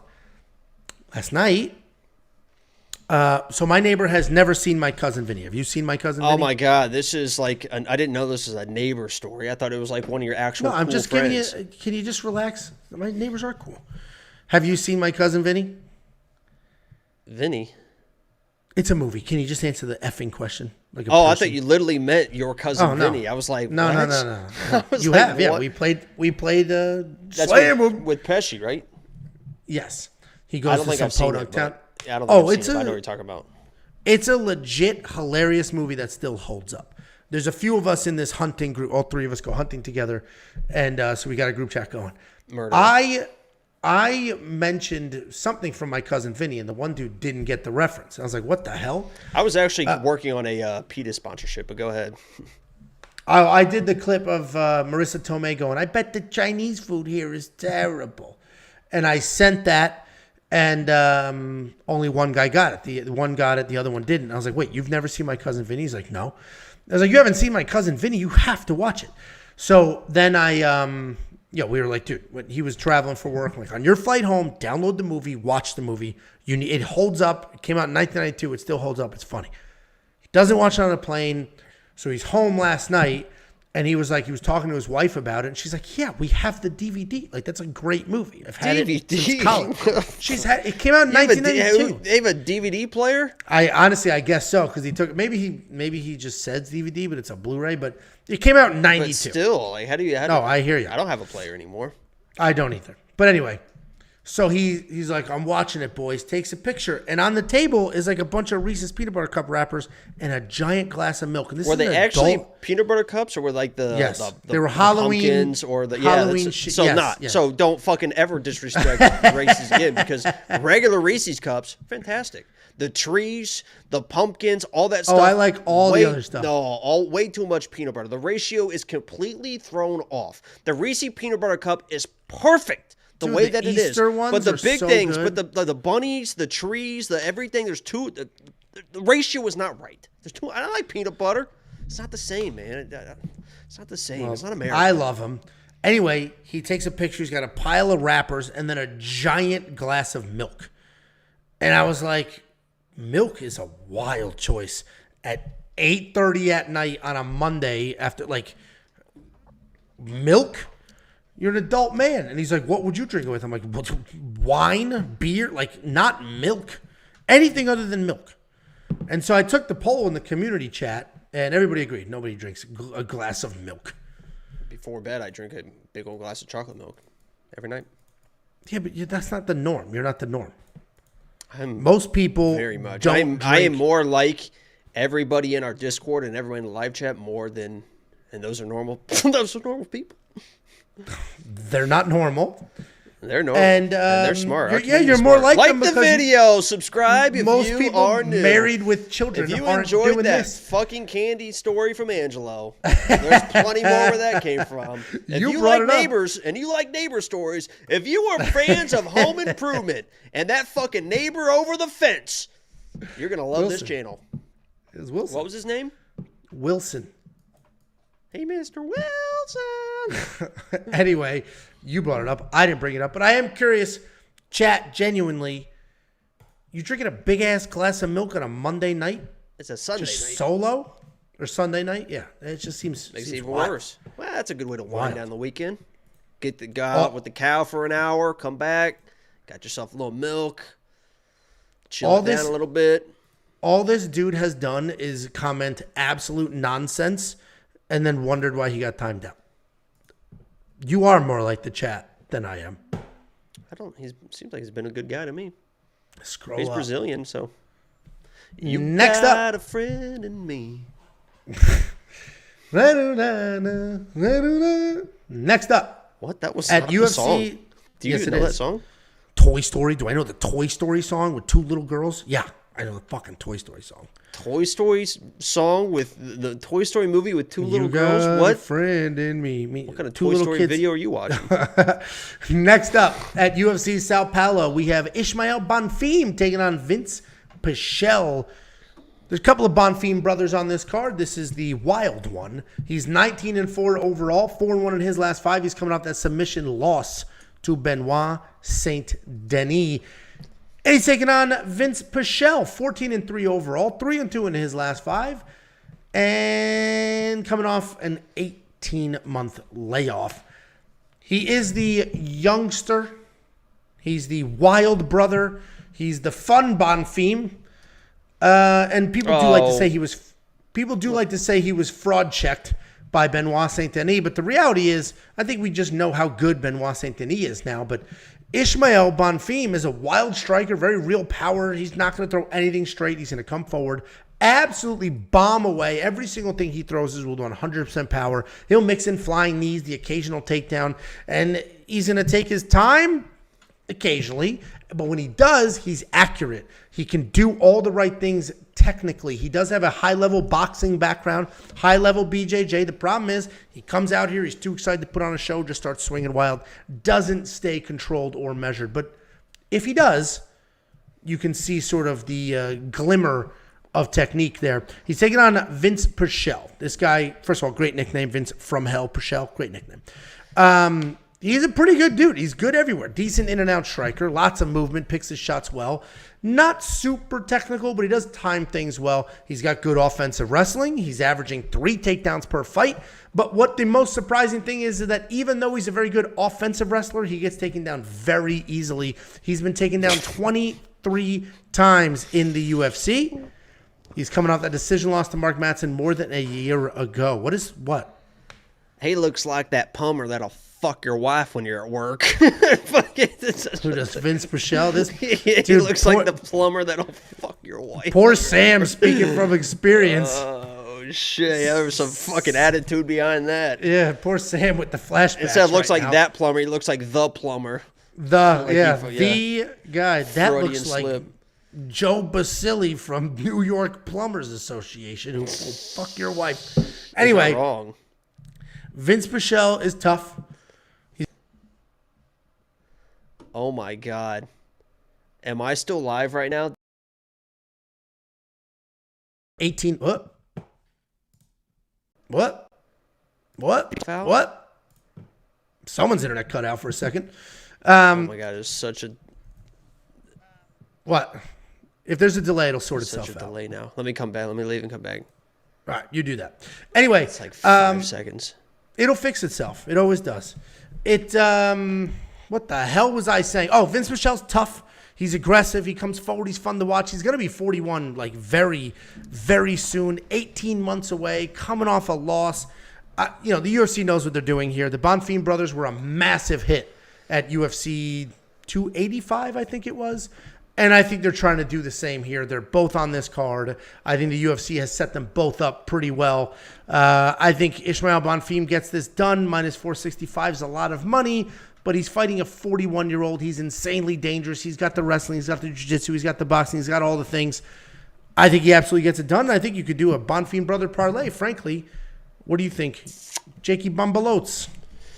Yeah, and you're going to hear me time and time again mention you always fade the mustaches, right? And a lot of times we fade the mustaches because, in my mind, if you have just a mustache, it's kind of like that fake tough guy thing, right? I mean, it's like you're trying to be tough, like the Top Gun and this and that, and look, I'm a tough guy, and all the mustaches in the UFC think they're tough guys. They all get finished. They're all basically pussies. I'm telling you right now, Vinc Pichel, not that type of guy. I mean, this guy represents exactly what a mustache should represent, and that's just tough as hell, man. This guy will get in your face. He will stay there. He will eat shots. He will hang around, and in this fight, if he's able to do that, he's going to give himself a chance, because I think Ismael could be a guy in front of the home fans. We've seen him come out crazy before. Could come out crazy, and if you weather the storm, anything can happen, because I'll be honest with you, I kind of put Ismael in that same camp as Vitor. To where, yes, Vitor should beat Modestas, right? He's got all the tools to beat Modestas, but I don't really trust him on a top UFC level types, whatever. Ismael Bonfim's kind of the same guy. He's good. He should have all the tools to beat Pichel, and I am going to pick Bonfim in this. I'm not going to go with Pichel, but, and I agree, I don't think he got fraud checked in his last fight, but I just don't think his striking, when he closes the distance, he leaves a lot of shit exposed. He is hands down, he is throwing wild, and Vinc Pichel, the last thing that goes is what, Angelo? The chin, the power. My virginity.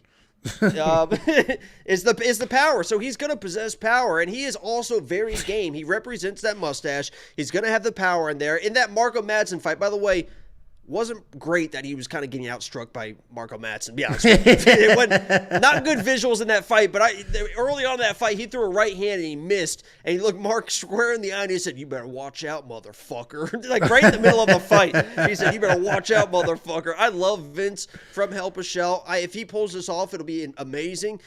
Honestly, if there was somebody that came in Brazil and just didn't give a fuck about this new prospect, and it's just going to be like, yeah, I'm an underdog, but, you know, I'm going to win this fight, it probably is a guy like Vinc Pichel. I gotta take Bonfim. Bonfim is probably the better fighter. Vinc Pichel's 40 years old. You mentioned the Bonfim brothers are kind of set up for wins. The combined age of their opponents, 78 years old. 78 years old, the combined age of two fighters.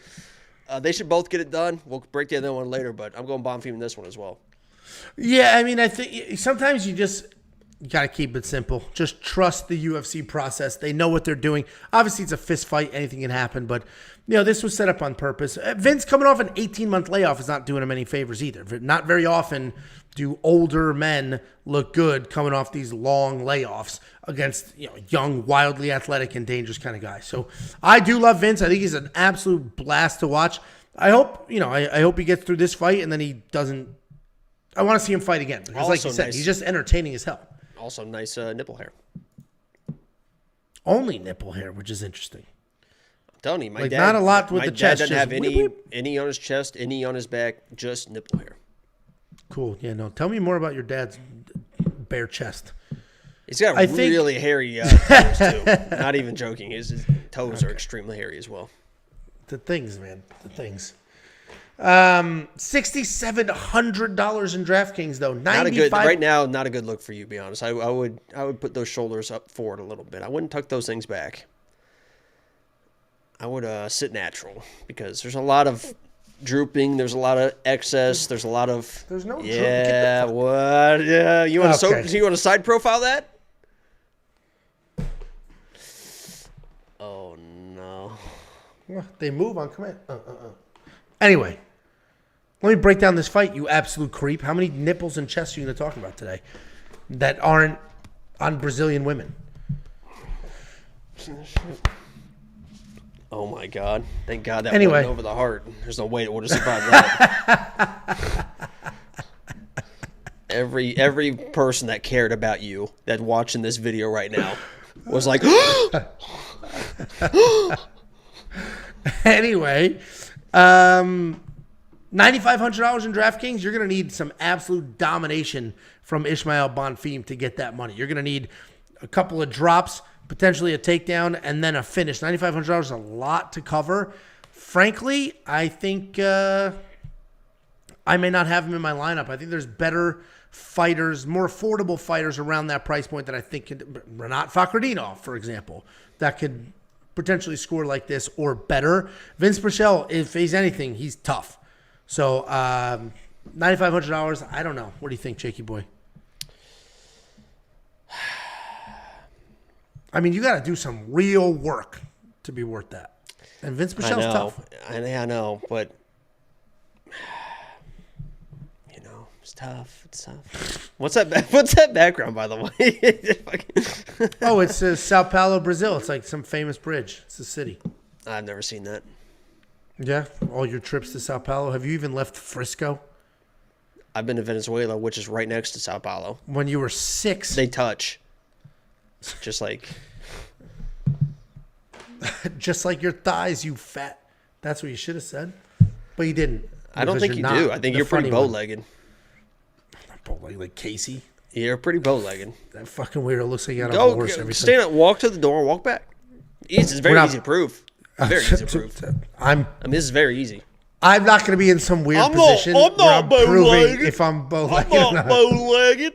All right. Anyway. It'll take 6 seconds to figure it out. Nope, I'm not bow-legged. We'll let people catch think. Me waddling over there. I ain't bow-legged. Well, I'll let people think I'm bow-legged. We're good. Because it's better that they think that you're bow-legged than fat as fuck. Okay, this is. I'm not bow-legged. Tell me. Oh my God! Don't go side profile on us. What the fuck is going on? What are you doing? Just walk normal. This isn't. You don't jive well?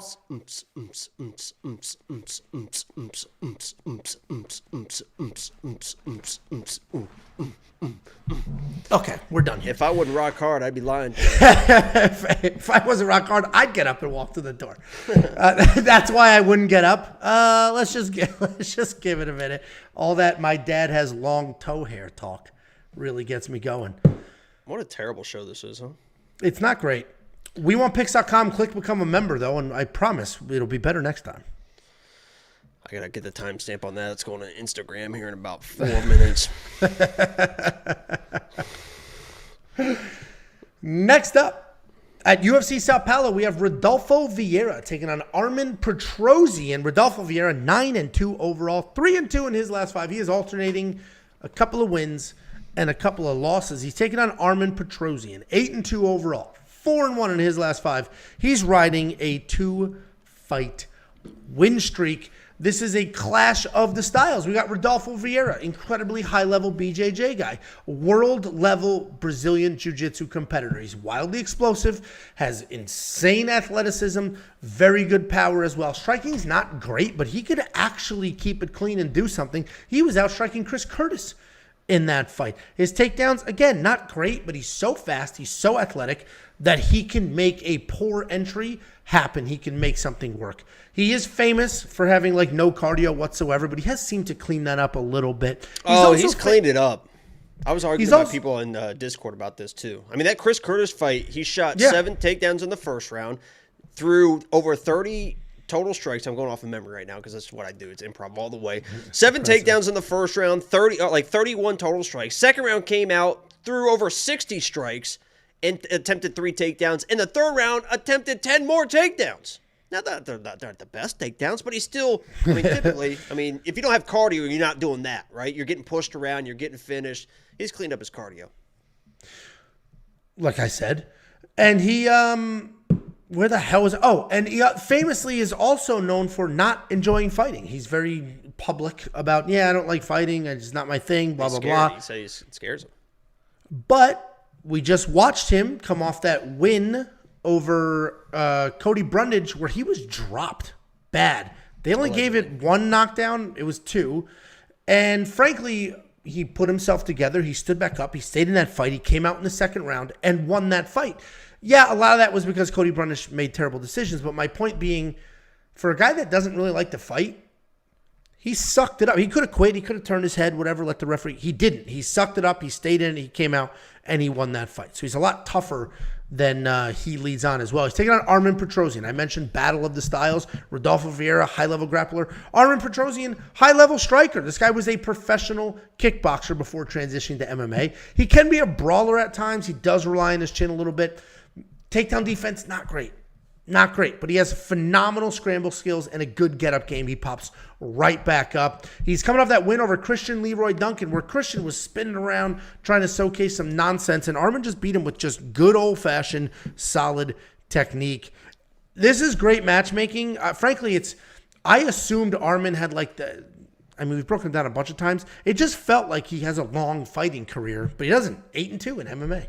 So they're very evenly matched as far as records and experience are concerned. I've said this a few times in a couple of my breakdowns. The line is like razor thin, keeps bouncing back and forth. Whoever wins this fight is going to look like a massive favorite. It's either going to be Rodolfo, boom with the takedown, bang with the submission, done. Or Armin's going to be defending these takedowns that are going to look pathetic and then just piece this guy up on his feet. I think it's a very, very clear win from one of these guys. I don't think it's going to be a close fight, but figuring out who is going to get that clear win is a much trickier thing to do. I am going to lean Rodolfo. His athleticism is insane. His takedowns don't even need to be that good to get Armin to the ground. So I'm going to lean Rodolfo here. He's going to be the pick, but man, this is a great fight matchmaking wise, but a super hard fight to pick. What do you think, Jakey boy? Listen, I know a lot of people, and it sounds like from the Discord and what I've heard from other people, that a lot of people are on the Armin side. And the reasoning behind that, because everything you said, the whole breakdown you said was absolutely true, right? Rodolfo wants to get the fight to the ground. He's got okay takedowns. Seems like the takedowns are getting a little bit better. Armin is the kickboxer.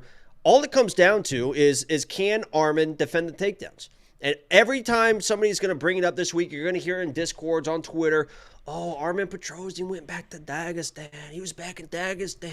He's learned how to wrestle. Now he knows how to wrestle. He was in Dagestan. Was he in Dagestan for 6 months? He learns how to wrestle. If you're putting your hopes and dreams and parlays and money lines on the fact that you just hope that Armin can defend a takedown, when he has shown against very physical wrestlers like Kaue or against Gregory Rodriguez, the people that get in there with really strong blast doubles and are real physical with their takedowns, he is not even close to defending those. All of a sudden, he's going to defend those because he's been in Dagestan for 6 months when you haven't even seen it in a live fight. If Rodolfo gets him to the ground, Armin has shown, to his credit, really good submission defense.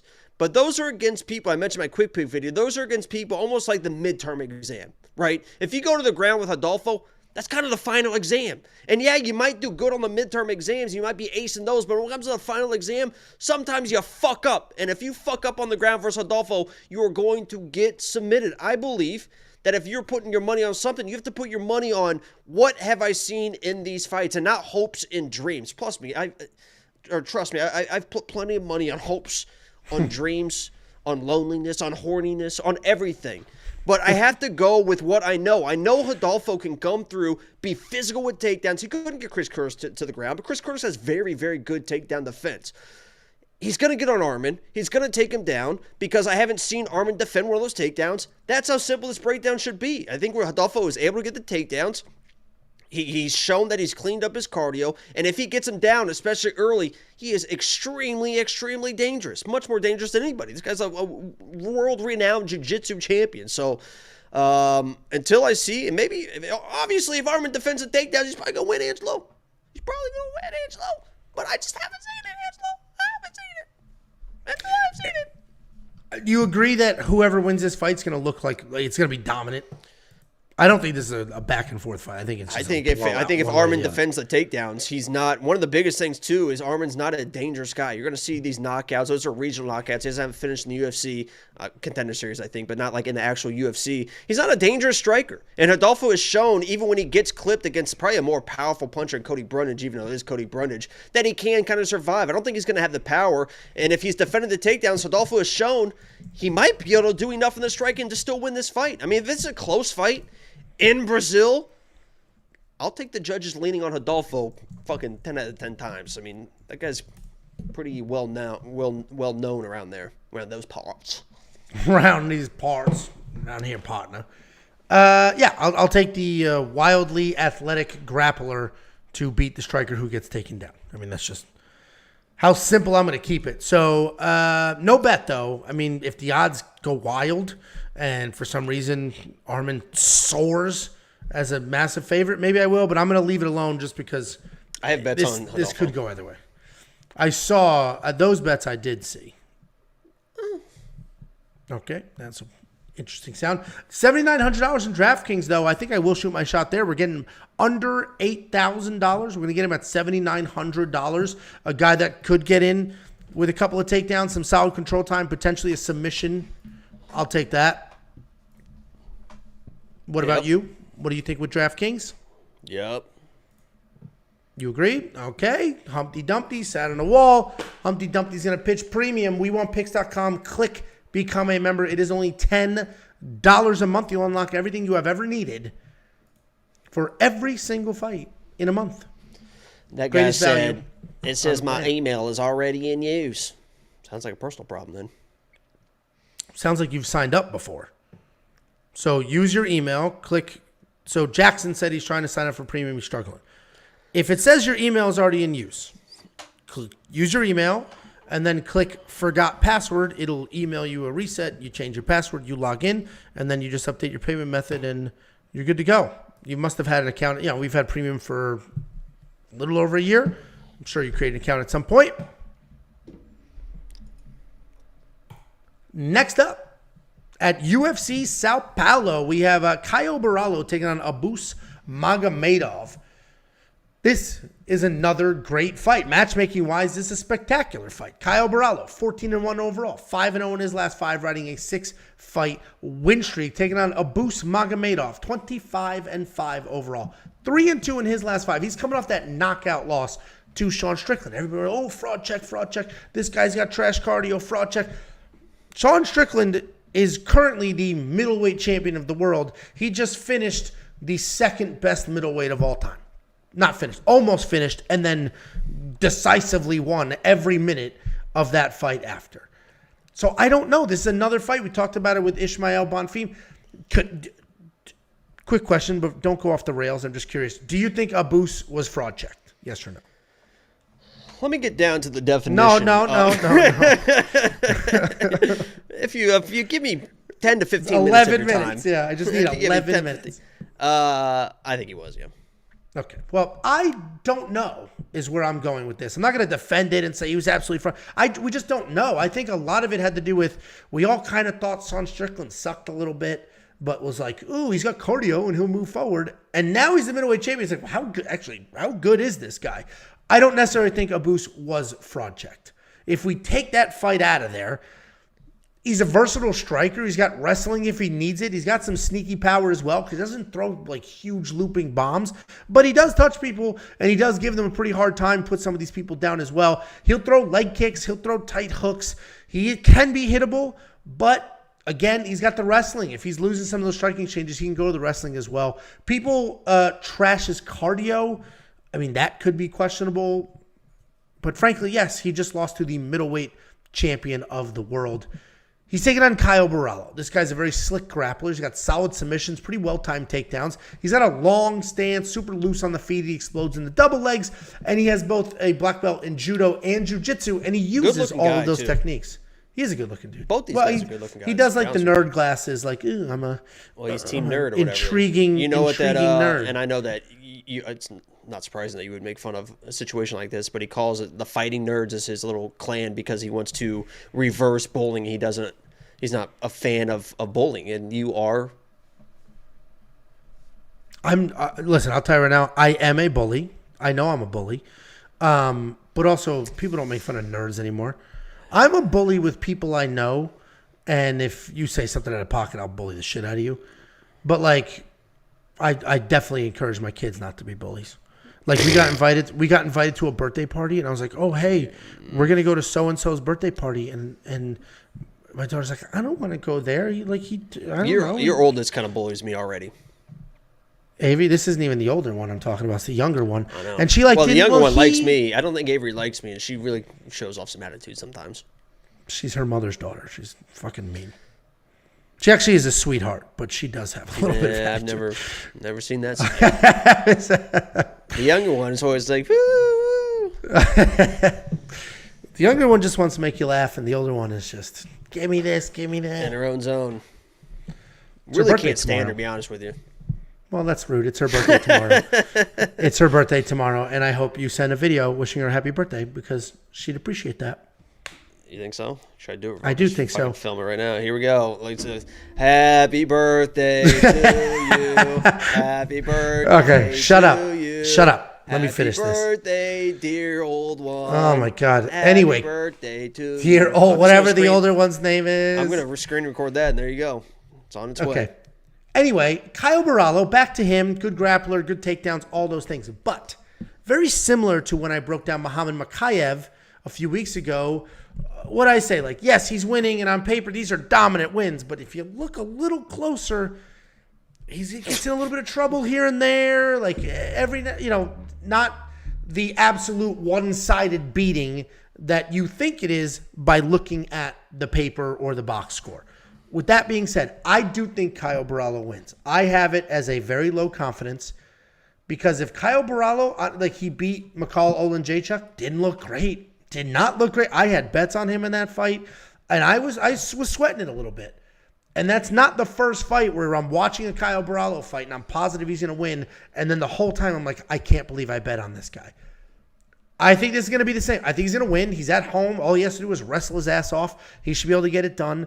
But all of a sudden, if Abus he got reality checked in that last fight, and the takedown defense is there, he's going to light up Caio, especially if the cardio's there as well. So Caio's the pick. Very low confidence. I'm doing nothing. No bets, nothing with that information. I think he could be your parlay buster. What do you think, Jakey boy? Yeah, I mean, it wouldn't be it's not crazy to think that Abus comes in and finds a big shot, maybe hurts him. And Abus is, like you said, he's got wrestling and grappling in his own right. Maybe he finds a weird submission, or maybe he's able to find a finish on Caio. He possesses those abilities. I'll give him credit for that. He's a good striker. And you saw in that first round of the Sean Strickland fight, he wasn't lighting Sean Strickland up, but he was having some good success with the striking. The issue is, people might come into that fight and be like, oh, it was just a fluke that he got tired, right? It was just a situation where he just kind of blew his load. He was having success. It was a big moment for him, main event, all this stuff, piling on, adrenaline dump. It was just a fluke. The issue is, when you listen to the way that Chris Curtis and Sean Strickland and them were talking about that fight was, because I actually was having interactions with Chris Curtis on Twitter about it before he deleted his Twitter. I don't know why he deleted Twitter. But I was having some conversation with Chris Curtis. He said that was the game plan. We knew going into that fight that Abus is a guy that will blow his load and get tired, and if he gets tired, we can systematically break him down. The worst part about that fight was Sean Strickland, as you've seen, isn't really a finisher, right? He's not going to go in there with big power or finishing abilities. And yeah, he was kind of laying on some volume against Abus. But if you're tired in a fight, you can fight through that. You can still fight. You can grab onto him. You can clinch him. You can get through. We've seen plenty of fighters that are tired, but they still fight through the position. They still tough it out. They get that second win. They start fighting through stuff. And I know Sean Strickland's not the easiest guy to do that against, but to just kind of take a knee and then you just kind of curl up and he fall down and you're just kind of like, I hate that, man. I hate the optics, and maybe it's a wake-up call. Maybe it's a whatever you want to call it. If you want to trust a boost to come in and not fade under the pressure again, God bless you for it. But it is hard to get that out of your system. When you do that once, every time you get put in that position again where it's time to give up, or it's time to put up or shut up, you're going to shut up 99 out of 100 times if you've done it before. I can't trust this guy at this point. He is the better striker, but Caio should be able to get in there, get the takedowns, the control, break this guy once again, and maybe find a submission win second, third round. I think he can finish this guy. I like Caio. Obviously, Abus is good, but I hate that. I hate that shit, man. I hear you. I'm lost for words here because I do agree. I agree with everything that you're saying. I just don't trust Caio, though. Like, you trust that guy? Do you get what I was saying when I was like, listen, I trust him on the ground, and he's very good at getting the fight to the ground early. And I think once he gets it early, he's going to have all that control. And we've seen Abus gas tank.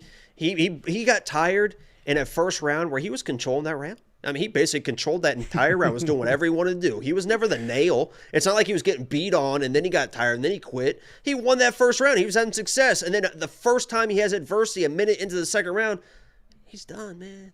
I can't. No thanks, buddy. And I'm not picking him to win here, so I agree with you. And maybe I'm too nervous. No, I get what you're saying. Caio. Because I bet on him his last fight. I was like, God, dude. I mean, he got a second round finish, so he did, but it wasn't. That's what I'm saying. Like, okay, Muhammad Makayev just got a third round finish. He was going to lose that on the judges' scorecard. Which so it's like it would have been a bad. That would have been that place would have got been a bad. And I was live. Could have been the last live stream. I would have been like, what the fuck? But luckily, I had Makayev by sub, and we hit that shit, baby, on the way to plus unit. Back to this one. Premium member. We're both on the same side here. Sounds like you trust Kaue a little bit more than I do. I know what you're saying, though. I don't disagree. Yeah, and what's weird about it is it's not poor fight IQ. It's not like Cody Brundage, so you just can't trust him. Like that guy, who the hell knows what that guy's going to do? I think it's the way he strikes. It's the way he an crashes awkward in with striking the striking style. because it's like the karate capoeira style. But when he goes in, I mean, he will go in. If you zig when you're supposed to zag in those situations, Abus is more than capable. So I get it. Yeah. Well, so I got some concerns, but $9,200 in DraftKings, if he is going to get that grappling going and Abus is going to tire out and quit or get submitted, that $9,200 could be worth it because you'll get the finish points, you'll get the takedown points, and potentially the control points, all of those things. So I'm not going to bet on him in actual, on bets, not at minus 243, even though I do think he wins. We'll take a look at some of the takedown prop bets. There might be something there, but just money line, even the inside the distance decision, no, actually, Abus is the dangerous one. There's just too many things that I don't necessarily trust here, but $9,200 in DraftKings could be worth it. You're going to spend that? I mean, you should, given your narrative. Probably. I think there's a good opportunity here. I think in front of the home fans. I think these Brazilians, and by the way, the Brazilian fans kind of usually not great. I mean, they kind of did. No, they turn on. Yeah, they turn on their people quick, dude. Yeah, what was the issue with Glover again? They just didn't cheer for him in his last fight or something? He sat there and was giving his retirement speech, and the arena was empty. They all left. They left. Yeah, they left. That was dirty. It's like, Jesus, man, this guy, he represents, if you were to have an ambassador for Brazil to represent Brazil, it would be Glover. I mean, that dude's the nicest guy in the fucking world. Yeah. Would you agree, Angelo? I couldn't be a nicer guy. Couldn't be a nicer guy. And I do remember that now. They did do him dirty. Literally middle of his speech. So anyway, I mean, I wouldn't say they're... Because some of them are insanely... Some of them, meaning some of the events in Brazil are very energetic. They appreciate the jiu-jitsu, so it's not always booing. But yeah, you don't know what you're going to get. WeWantPicks.com. Click Become a Member. You can unlock the picks, the bets, the tools, and everything else you have ever needed to have some fun and be successful watching these fights. Next up at UFC Sao Paulo, we have the featured fight of the evening. We have Rodrigo Nascimento taking on Don'Tale Mayes. This is a rematch. The first fight was 3 years ago. Pretty straightforward win. Rodrigo had a couple of takedowns. And then the submission. Rodrigo Nascimento, 10-1 overall, 3-1-1 in his last 5, coming off the split decision win over Ilir Latifi. Don'Tale Mayes, 10-5 overall, 3-1-1 in his last 5, coming off that knockout win over Andre Arlovski. Was he the one that broke or hurt John Jones? Was he the one training with them? Was it Don'Tale? Or was it... I don't know. I think it was Don'Tale. Is that who separated his pec? Chest? So. Yeah. I don't know. Rodrigo Nascimento is a grappler. He's going to come forward. He's going to work you against the cage, look to get that grappling going. He's going to march forward, throw a ton of punches, lots of clinch work, and then he'll work some trips and some things like that. He's not going to shoot a blast double or anything, but he will grind up against the cage, drag you to the down, drag you to the ground, slow down the pace, and then, work his submission and good cop control. He's not the biggest heavyweight, but he knows how to be heavy. He knows how to wear you out. He can get sucked into striking matches, though. His takedowns are not very good, and if you circle well enough and you can push him off the cage, you can end up in a striking match with him. He's taking on Don'Tale Mayes. This guy's a pretty good boxer. He's got very real power in his hands. He's got some decent footwork, some solid combinations as well. He's going to march forward. He throws all of his punches with 100% effort, the leg kicks, the overhands.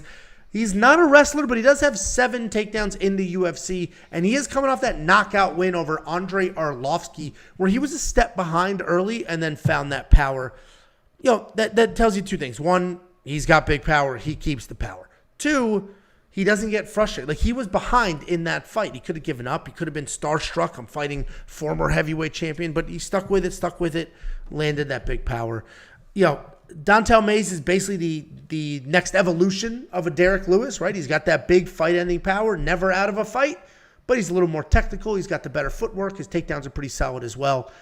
But I still see Rodrigo winning this fight. I don't put too much stock in the rematches that happened, where the original happened 3 years ago. But I don't think much has changed. I think Rodrigo can still come forward, get the cage control, get the takedown, and then control from there. So Rodrigo's going to be the pick. The bet that I've been bragging about that I'm going to hit it when they drop it, if we get lucky enough for this, for the last 2 weeks, was over 1.5. It's juiced. It's minus 200. They were on to it from the jump. I was hoping we'd get a 1.5 round line, like, oh, they're heavyweights.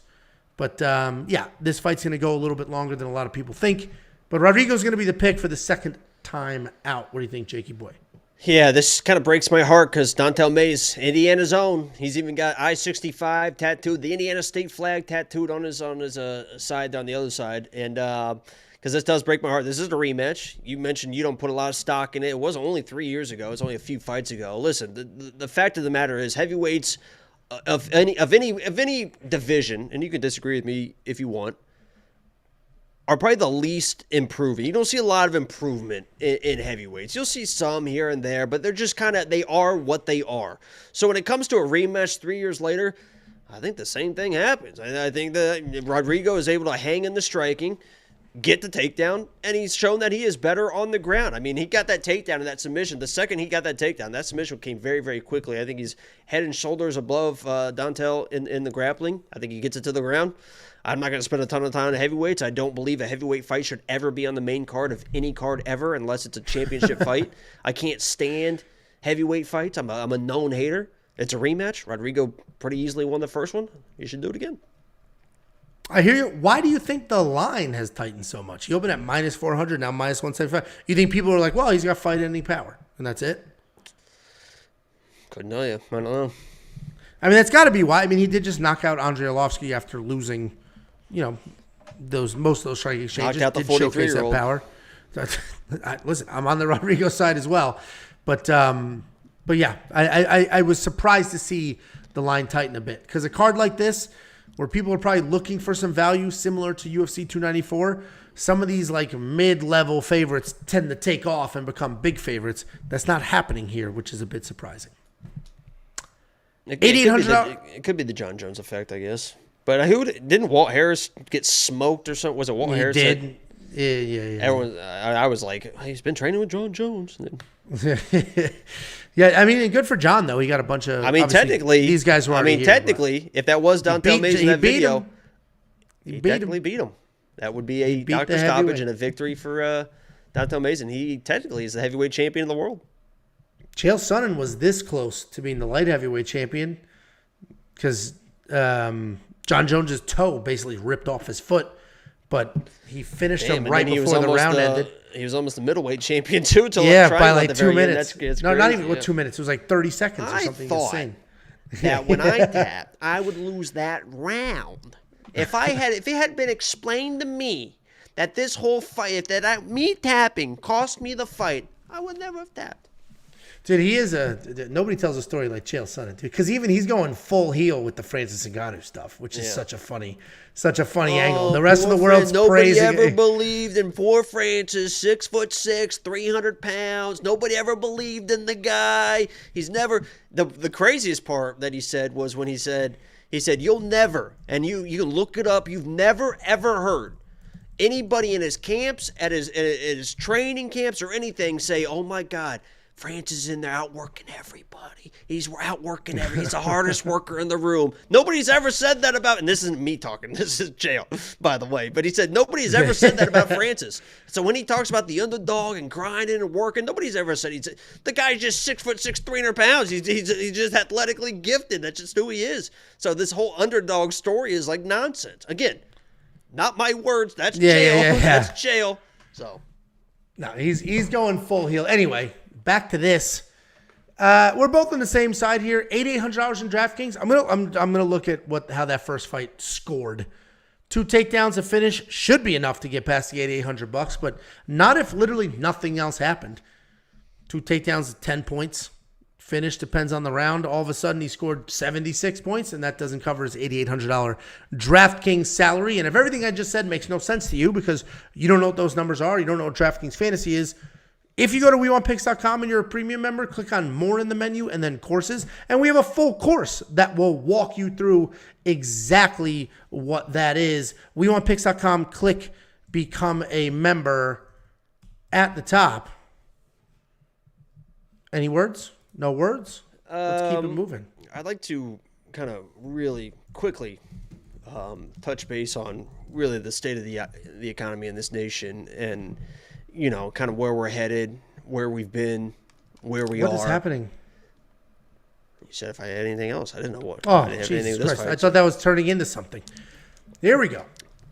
Next up at UFC Sao Paulo, we have the co-main event of the evening. We have Gabriel Bonfim, the second Bonfim brother in this card, taking on Nicholas Dalby. Gabriel Bonfim, 15-0, undefeated in his career. All finishes. Guy has not seen the third round. He's taking on Nicholas Dalby, 22-4 overall. 4-1 in his last 5. He is riding a 3-fight win streak. Obviously, the UFC is setting up a Bonfim brother win, and in Brazil, it's going to be a huge thing. It's going to be a ton of fun and all that stuff. And while I do think Gabriel wins this fight, let me walk you through their skill sets and why potentially this fight may be a little closer than the other Bonfim brother, but we got Gabriel. This guy's a solid striker, high-level boxing, also high-level BJJ, and he's more in on the wrestling and more in on the grappling than his brother is. He's going to come forward. He's going to shoot pretty quickly. He is aggressive with those takedowns, and when he gets it to the ground, he is very methodical with the control and then the submissions. He's not wild. He's not crazy. He's not going to put himself in the harm's way. He will take his time and do it right, and you don't expect that with a guy who's 15-0 with 15 stoppages, but he is more controlled than you think. He only needed 1 minute to get Trevin Giles to the ground and submitted. He is taking on Nicholas Dalby. We've talked about this man's age. Yes, the insane breathing techniques that he uses. But he is a karate-style striker. He's going to stay mobile. He's going to switch stances.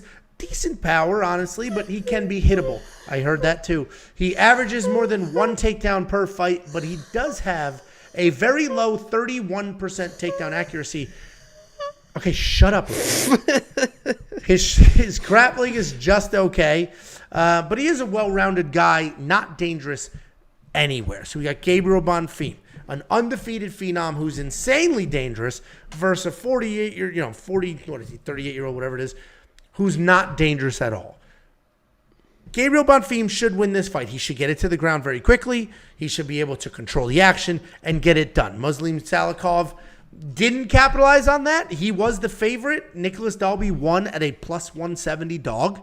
This would be a much bigger win, obviously.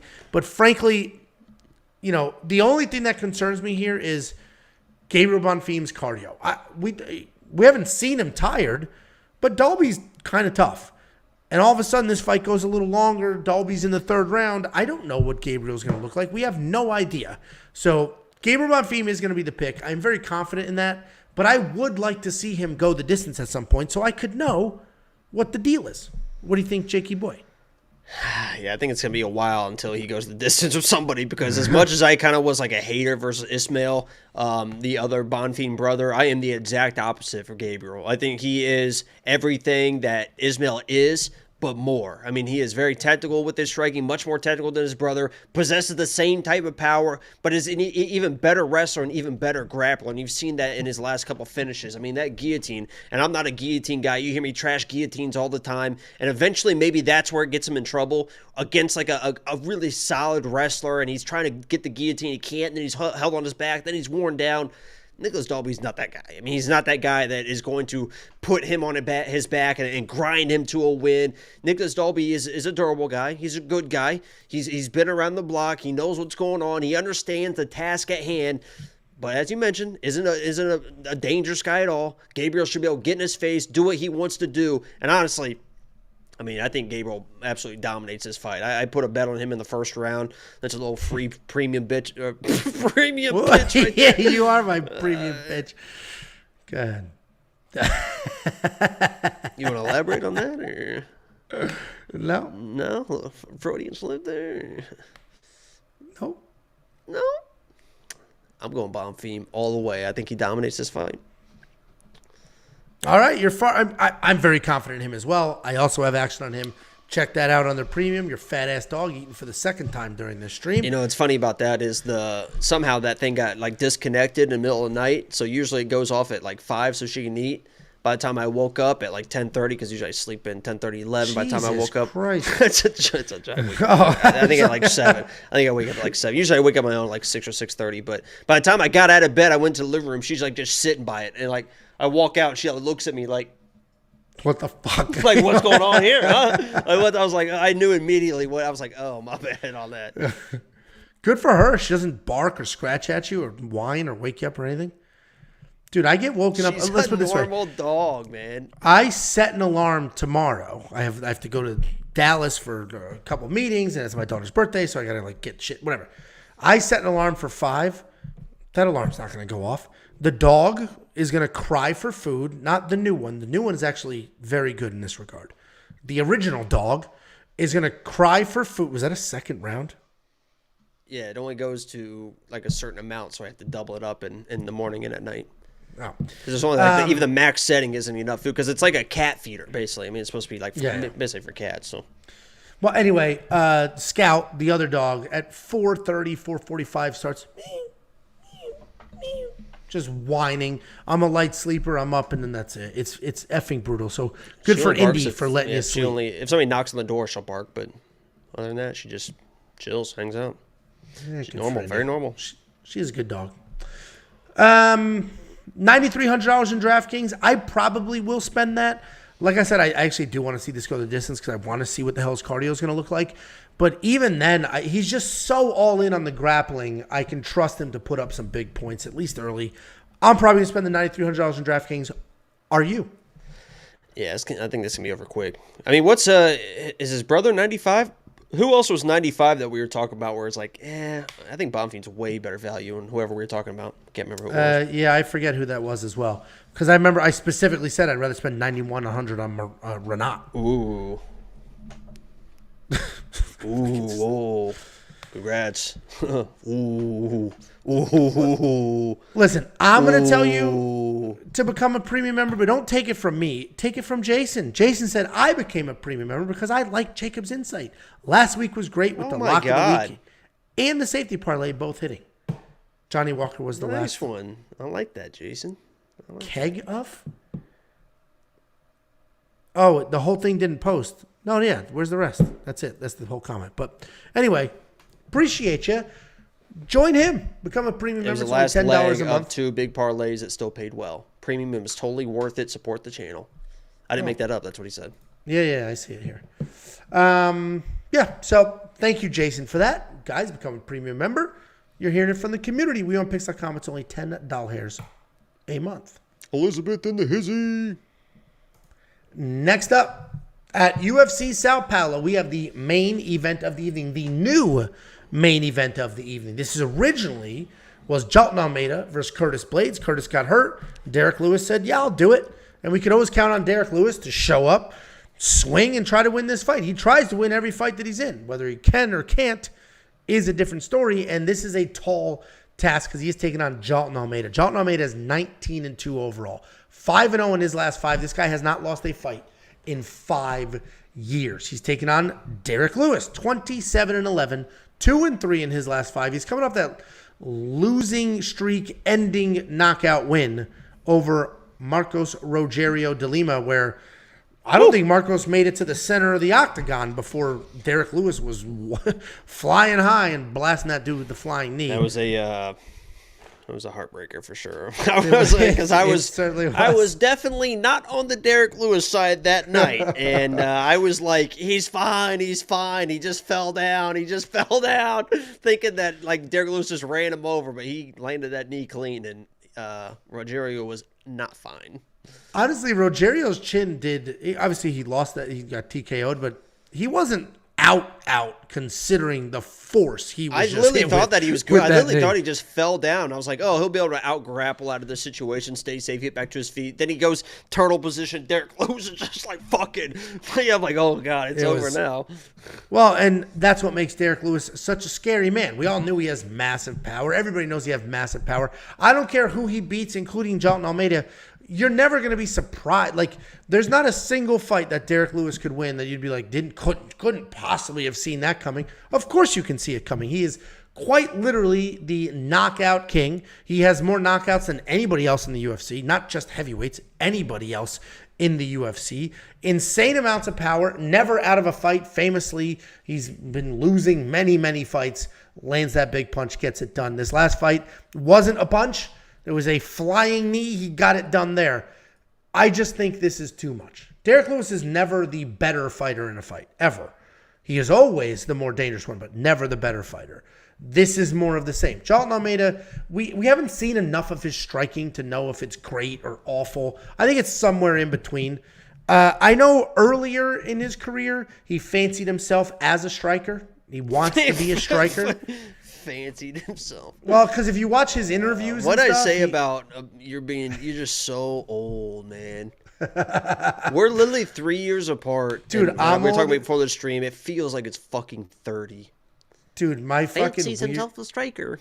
My friend, what's the poll say right now? That's what we were talking about.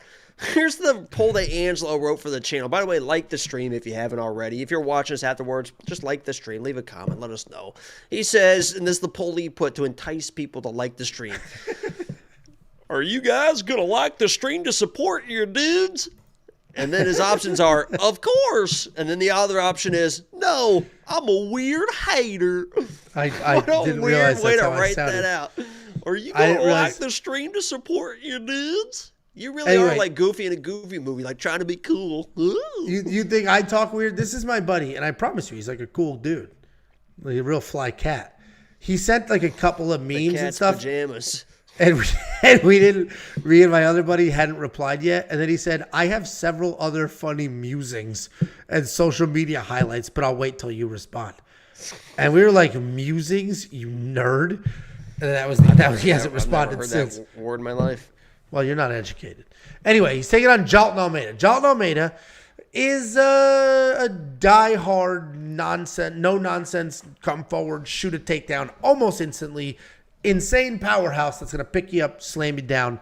And when you're on the ground, you don't stand back up. His top pressure is insane. It's because he's freak strong. He can be heavy on top with the jiu-jitsu. He can find your neck and just absolutely get it done. He's a beast, a savage beast when it comes to the grappling. We don't know enough about his striking. And I can see the comments here. His striking sucks. He got knocked out. He turned into a grappler. Sure. And Derek Lewis can knock him. Derek Lewis could literally knock out a horse. Of course. With that being said, I think Jailton Almeida is just going to come forward, ragdoll Derek Lewis, and get it done quick. Same exact way Sergey Spivak beat him, except he's not going to stand up 5 times like he did on Sergey. I think if Sergey Spivak is getting Derek Lewis down that quickly and that often, Jailton Almeida is going to do it and keep him down the first time and absolutely get it done. So Jailton Almeida is the very easy, clear pick for me, minus 450. I think he should be. I think the opening odds were far more accurate. Obviously, I fully understand Derek Lewis and his power. And if he knocks out Jailton Almeida, I'll be very frustrated, but I won't be surprised. What do you think, Jakey boy? Honestly, just kind of looking at these guys, if we both took our shirts off right now, this is pretty much you and me. It could be, honestly. Oh, boy. Go ahead. No, soak it in. I was waiting. Go ahead and rip. Do you want to? What's the problem? I don't know if you want to take them off and. My shirt? Yeah, I didn't know if you want to just go ahead and. No, we're good. I'd prefer to do the breakdown. All right, listen to me. Jailton Almeida is a good grappler. Jailton Almeida has good top pressure. Jailton Almeida, or Jailton, however you want to say it, is not as good as people think. And I promise you, he's not as good as people think. Excuse me, sir. He is a 205-pound guy that learned on a short notice fight or however it played out, oh my God, these heavyweights have no idea how to wrestle. They have no idea how to wrestle. So he came up, he still stays relative, like, I think he weighs in like 230, so he still gives himself an opportunity to come back to 205. He is a 205 that has started to wrestle these heavyweights that have no idea how to wrestle, and he's had great success doing it. I mean, he has great success doing it. He is dominating these people that don't know how to wrestle. Derek Lewis obviously doesn't really know how to wrestle as well. But I'm telling you this, Jailton Almeida is telegraphed. He's telegraphed. And everyone's going to talk about he does the front kick to the blast double. That's how he started pretty much every single fight. You saw he almost got knocked out versus, was it Shamil or whoever, caught the kick, hit him right with the right hand, almost knocked him out. You saw Jairzinho defend the first kind of telegraph takedown, just kind of sprawled a little bit. People are starting to figure out that this guy cannot strike. He does not want to strike. He cannot set up takedowns with his strikes because he does not want to engage in the striking. He shoots from far away. He's had success doing it. Eventually, it's not going to fucking work. And against a guy like Derek Lewis, the last time that somebody shot a telegraph shot versus Derek Lewis, they got knocked the fuck out. Sergey Spivak came in, struck into a body lock situation, judo threw Derek Lewis to the ground. Derek Lewis got up like 6 or 7 different times doing what he does, right? Just just post with an arm, just stands up. If there's anybody that can just kind of throw Jailton off with his power and strength, it's going to be a guy like Derek Lewis. But if he gets taken down, obviously he's probably might lose that fight. But I'm telling you right now, Jailton is not as good as people think he is.